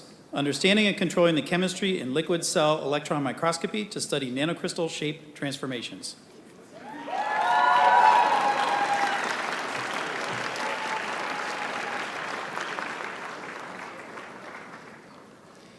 Brent Kosher, advised by Paul Alvasados. Synthesis and characterization of colloidal quantum dot ensembles in near-unity photoluminescent quantum yields.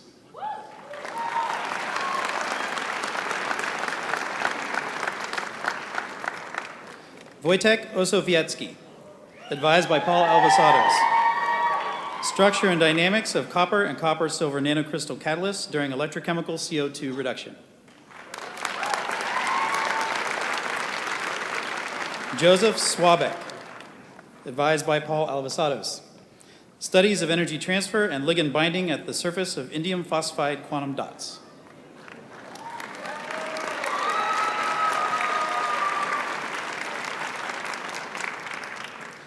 Mary Garner, advised by John Arnold.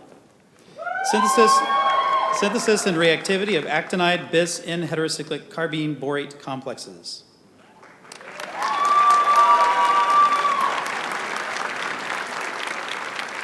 Trevor Laurie, advised by John Arnold. The diverse reactivity of rhenium beta diketaminates capturing the extremes of low valence and metal ligand multiple bonding.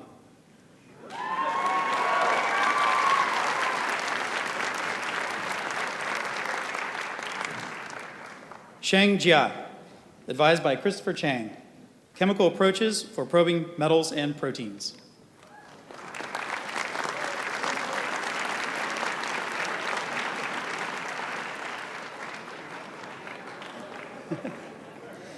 Dharati Joshi, advised by Felix Fisher.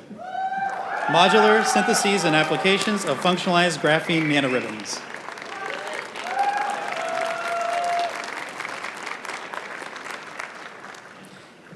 Gregory Weber, advised by Felix Fisher. Synthesis and applications of graphene nanoribbons.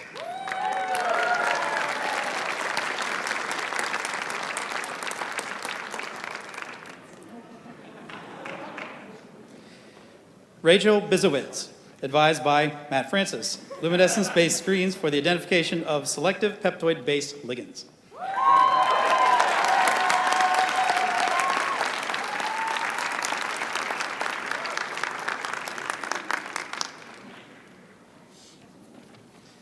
Emily Hartman, advised by Matt Francis and Danielle Toman-Ursek. Engineering MS2 capsid assembly using systematic fitness landscapes.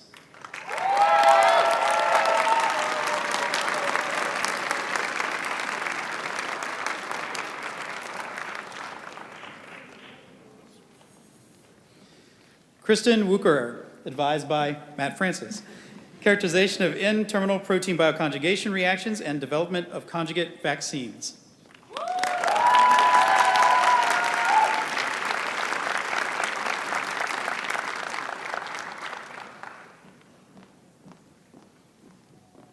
Andrew Dipple, advised by Ming Hammond. Development and application of protein-based luminescent biosensors for studying cyclic dinucleotide signaling.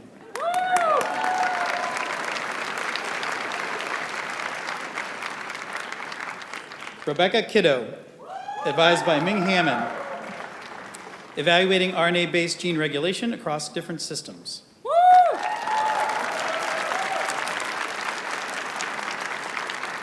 Johnny Trung, advised by Ming Hammond.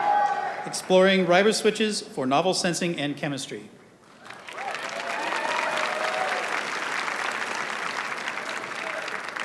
Todd Wright, advised by Ming Hammond.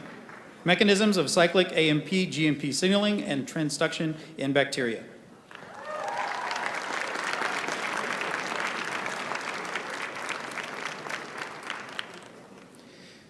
Xingyu Jian, advised by John Hartwig. Indium catalyzed asymmetric allylic substitution reactions with unstabilized enolates and prochiral enolates.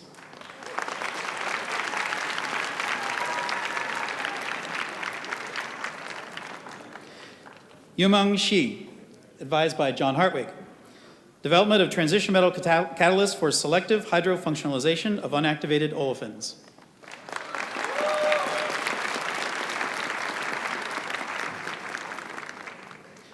Luke Bertels, advised by Martin Head Gordon. Explorations of computational approaches to chemical reactions.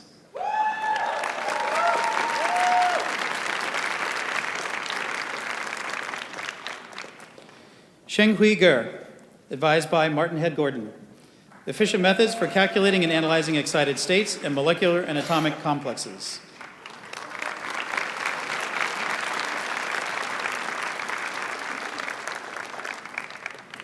Junho Lee, advised by Martin Head Gordon. Postmodern approaches to the electron correlation problem.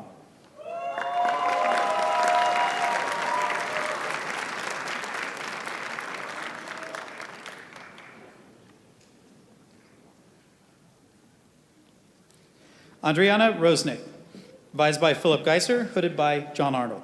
Lattice models for photosynthetic membrane stacks.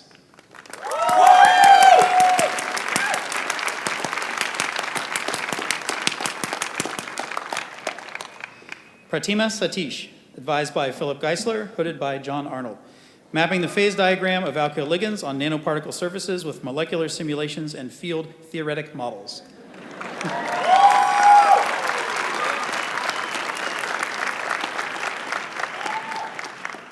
Jeremy Noack, advised by Alan Goldstein, hooded by John Arnold.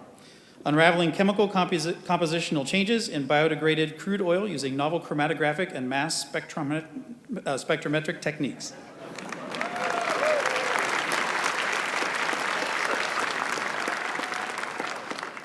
Jacqueline Blake Hedges, advised by Jay Kiesling. Characterization and engineering of rare extender unit biosyntheses for the introduction of non-canonical functional groups into polyketides.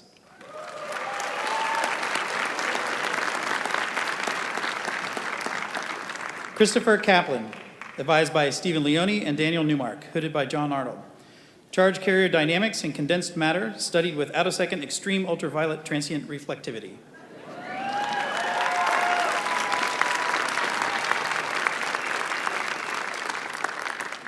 Matthew Kolichkowski, advised by Yi Lu. New classes of organic semiconductors, methods, syntheses, characterization, and electronic devices.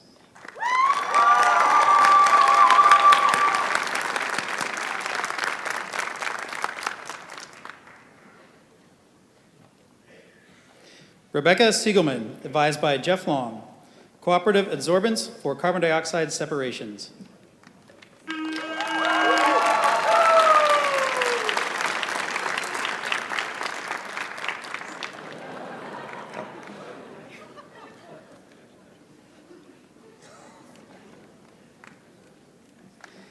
Julia Octavietz, advised by Jeff Long. Tuning cooperative interactions in redox active metal organic frameworks for gas storage and gas separations.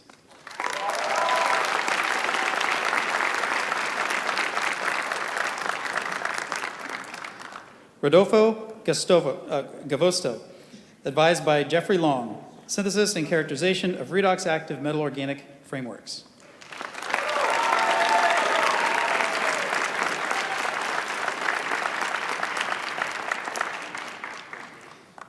Xiang Gao, advised by Roya Babudian. Particular metallation and metal organic frameworks for nanocasting and interface construction.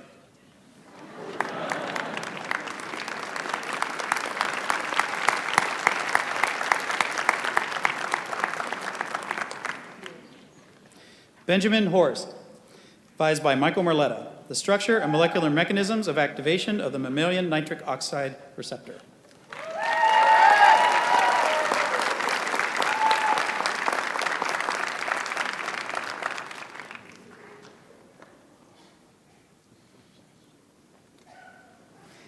Aaron Creel, advised by Brian McCloskey, shining a light on plasmonic photoelectrochemical carbon dioxide reduction.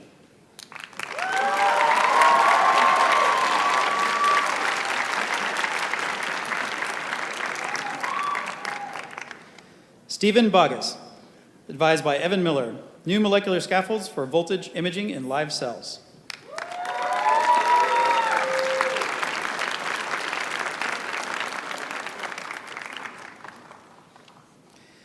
Jenna Franke, advised by Evan Miller, water-soluble Bo-Dippy dyes for membrane potential imaging.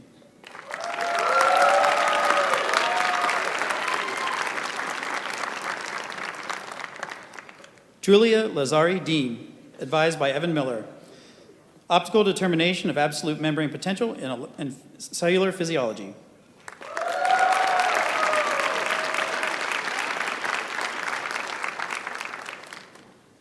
Pei Liu, advised by Evan Miller, development and application of genetically targeted voltage-sensitive dyes.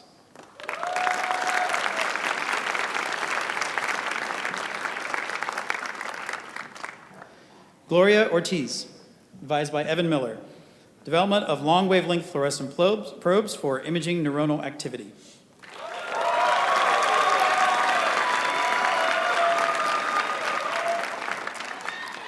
Luning Zhao, advised by Eric Newskamen, a variational principle for modeling electronic excitations in the gas and condensed phase.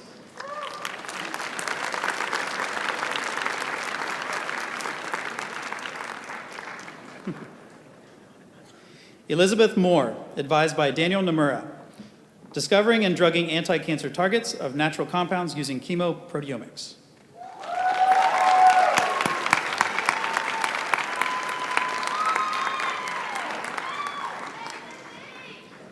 Allison Roberts, advised by Daniel Nomura, a chemoproteomics approach toward the discovery of novel anti-cancer covalent ligands and targets.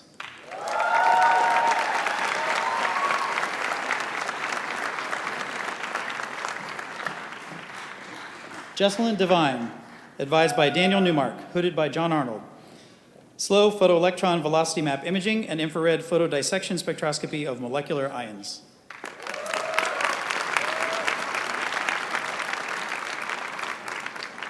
Alice Kunin, advised by Daniel Newmark, hooded by John Arnold, femtosecond photoelectron spectroscopy of the dynamics of electron attachment and photodissociation in iodide nucleobase clusters.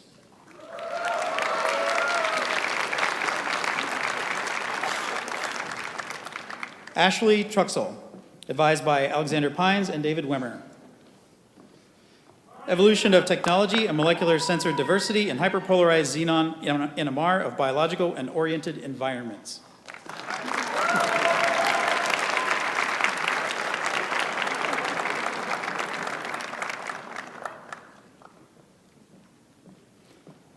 Thomas Osborne Pop, advised by Jeffrey Reimer and Omar Yagi. Nuclear magnetic resonance studies of functional reticular materials.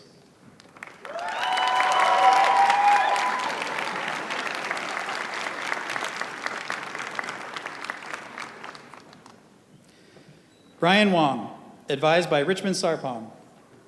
CC bond cleavage of carvone-derived cyclobutanols and route to acisic acid analogs and taxoid natural products.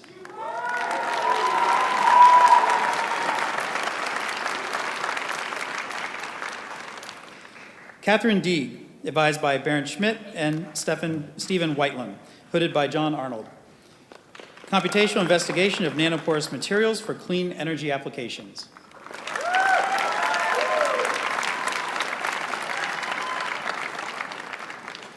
William Cole, advised by Richard Sakeley. Some new directions in spectroscopy.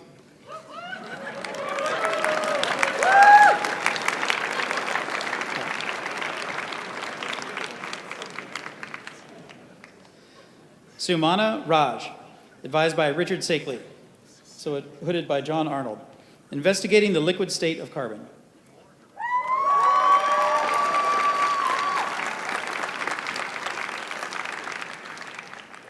Aya Buckley, advised by Dean Tost and Francesca Toma.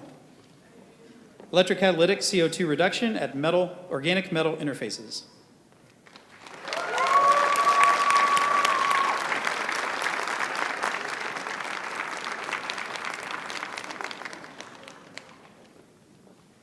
Patrick Bohan, advised by Dean Tost. Enantioselective carbon-carbon bond-forming reactions and photochemistry enabled by high-valent gold catalysts.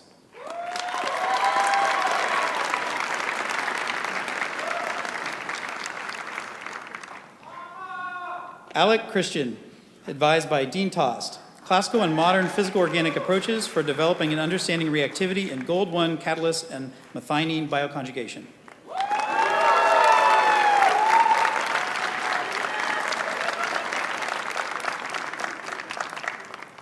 Soo-Hong Kim, advised by Dean Tost. Design of gold redox catalysts driven by mechanistic understanding of gold-3 intermediates.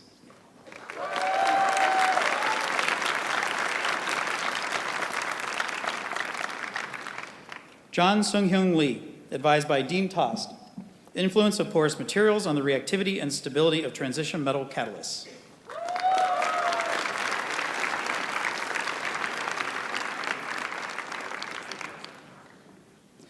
Sija Shah, advised by Evan Williams. Bridging between native mass spectrometry and biochemistry with nanodrop electrospray ionization.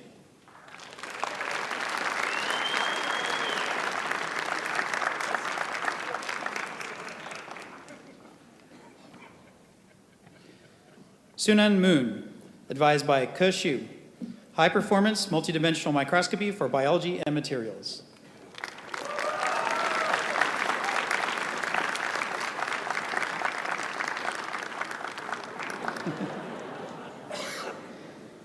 Catherine Evans, advised by Ting Xu. Hierarchical assemblies and supramolecular nanocomposite thin films, kinetic pathway dependence.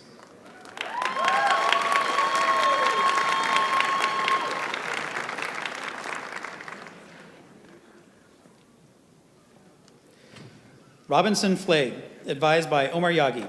Enhanced CO2 capture in metal organic and covalent organic frameworks.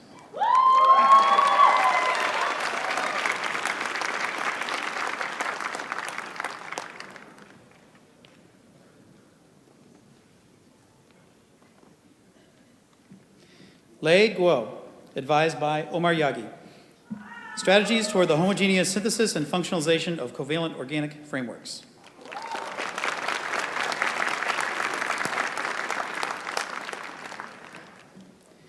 Jared G, advised by Omar Yagi.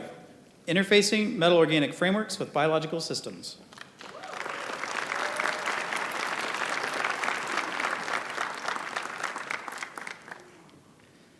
Stephen Lyle, advised by Omar Yagi.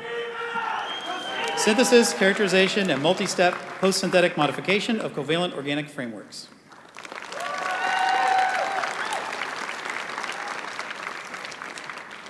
Peter Waller, advised by Omar Yagi. Conversion of linkages in covalent organic frameworks.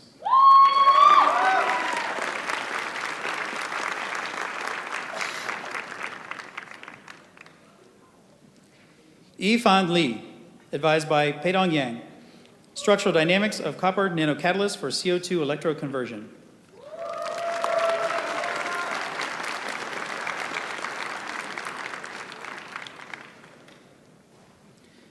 Xiao Kong, advised by Peidong Yang. Rational design of functional heterostructures in low-dimensional nanomaterials.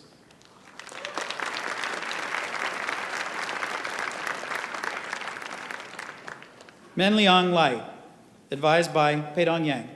Phase transition and ion transport dynamics in halide perovskite nanostructures.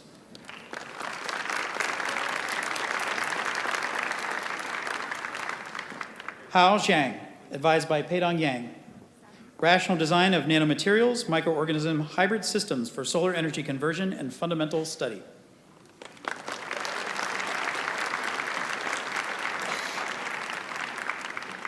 Sally DeMaio Turner, advised by Alex Zettel. Synthesis and chemical modification of boron nitride and graphene aerogels and related nanostructures.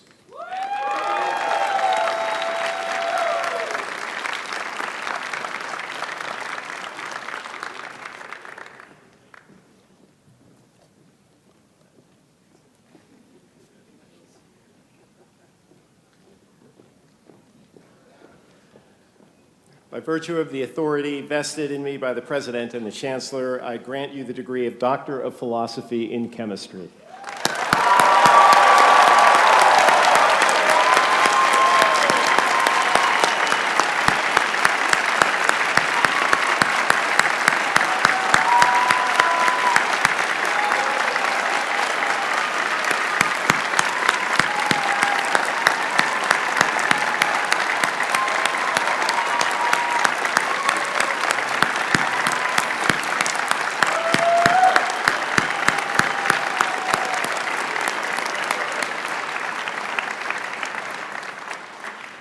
Chair Reimer will now read the names and thesis titles of the PhD degree recipients in chemical engineering, who will be hooded by their professors or Dean Arnold or a colleague.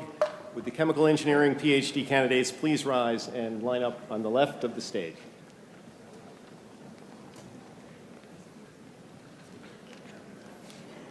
The Dean is pleased that I found my script. Nile Makaran Fadke, PhD advisor Alexis Bell, the synthesis and characterization of isolated gallium 3+ cations in gallium hydride MFI, and the kinetics of light alkane dehydrogenation and cracking over gallium hydride 2+ and gallium dihydride plus cations.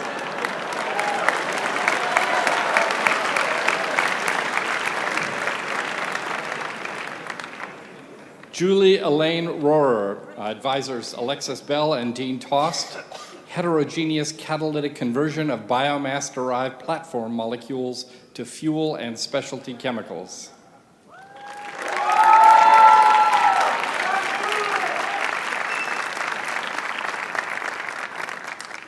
Jorge Alberto Marchand, PhD advisor Michelle Chang, biosynthesis and translation of terminal alkyne amino acids.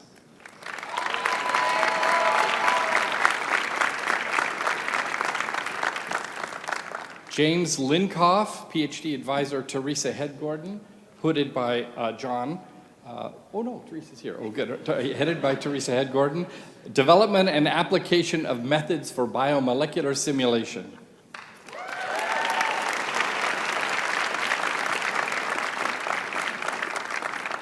Trenton Otto, PhD advisor Enrique Iglesia, hooded by Dean Arnold. Selective encapsulation of metal and metal oxide nanoparticles within microporous azeotype frameworks via hydrothermal assembly in the presence of ligand-protected metal cations.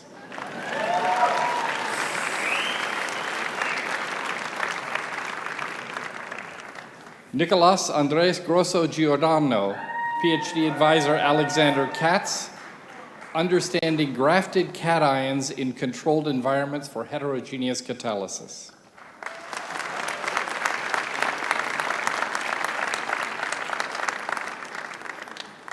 Lisa Burdett, advisors Professors Jay Kiesling and Danielle Tolman-Olsek. Danielle Tolman-Olsek and Jay Will Hood. Engineering a high-yield platform for protein secretion in bacteria.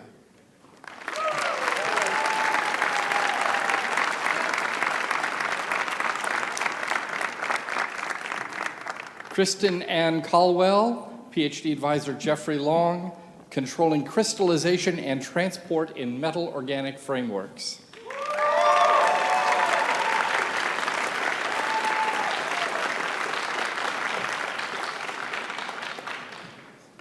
Leslie Lafang Chan, PhD advisor Professor Roya Mabudian, synthesis and defect engineering of two-dimensional materials.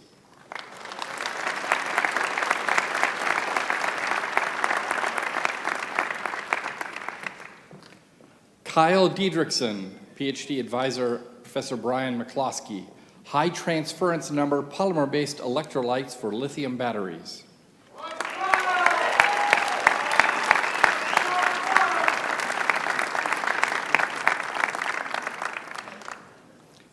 Edmund Ziaya, PhD advisor Brian McCloskey, carrier transport in hybrid organic inorganic thermoelectric materials.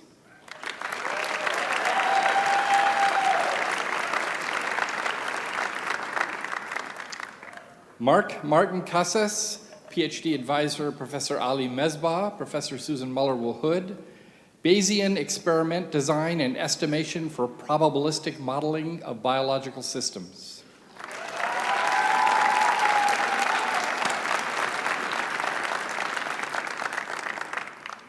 Doan Gidan, PhD advisor Ali Mesbah, and I will be hooding advanced control of atmospheric plasma jets for medical applications.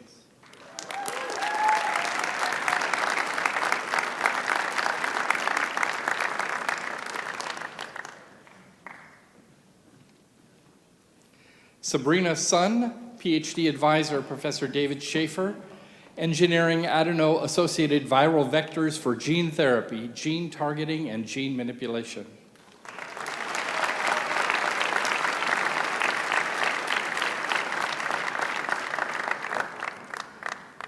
Michael Su, PhD advisor Wenjun Zhang, probing the acyl carrier protein enzyme interactions within terminal alkyne biosynthetic machinery.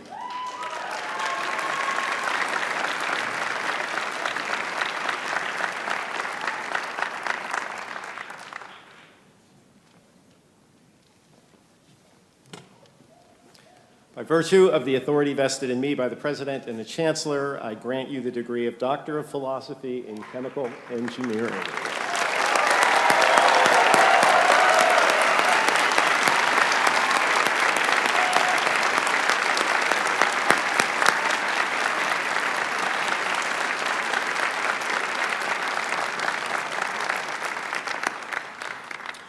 Well, I would now like to close this ceremony with just a few very brief remarks about this wonderful occasion. First, and most important, I extend my warmest congratulations to our graduates and welcome you to permanent membership in the College of Chemistry community as alumni. My colleagues and I wish you the very best in your careers and lives and hope that you will all stay in touch with us and keep us informed of your many accomplishments. Second, I would like to extend my sincere thanks to the families and friends of our graduates who are in the audience with us this afternoon.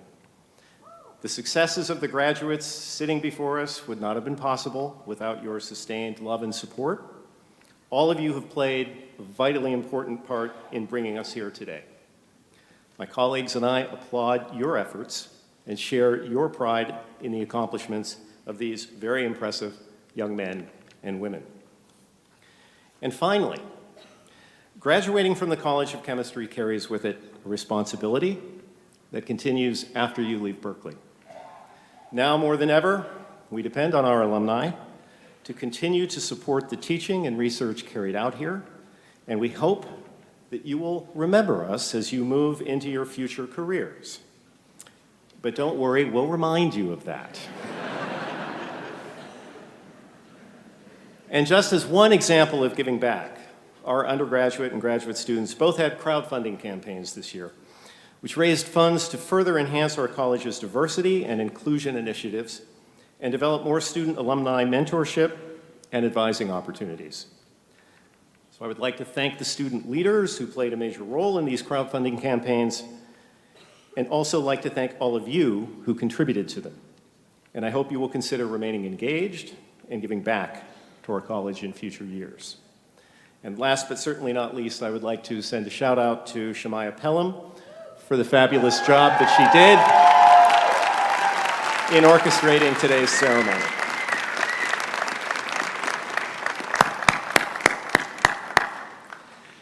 And this brings us to the end of the ceremony.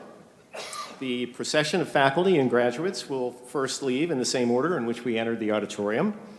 After our graduates have marched out, you are all invited to join us for a reception out in the plaza. So I shall leave you with this. Former College of Chemistry Dean Glenn Seaborg, who also happened to be our second chancellor, a Nobel laureate, and advisor to 10 presidents, once noted that many people believe, quote, that science should move us toward a utopian, problemless, riskless society. This is a false notion. We live and always will live in a dynamic situation with problems whose solutions will breed other problems. There always will be dangers, risks, and increasing responsibilities that will drive us towards a new level of excellence in all we do or try to achieve, end quote. Well, it is now your time, College of Chemistry graduates, to drive toward a new level of excellence in all you strive to achieve. Congratulations, best of luck to you, and as always, go Bears.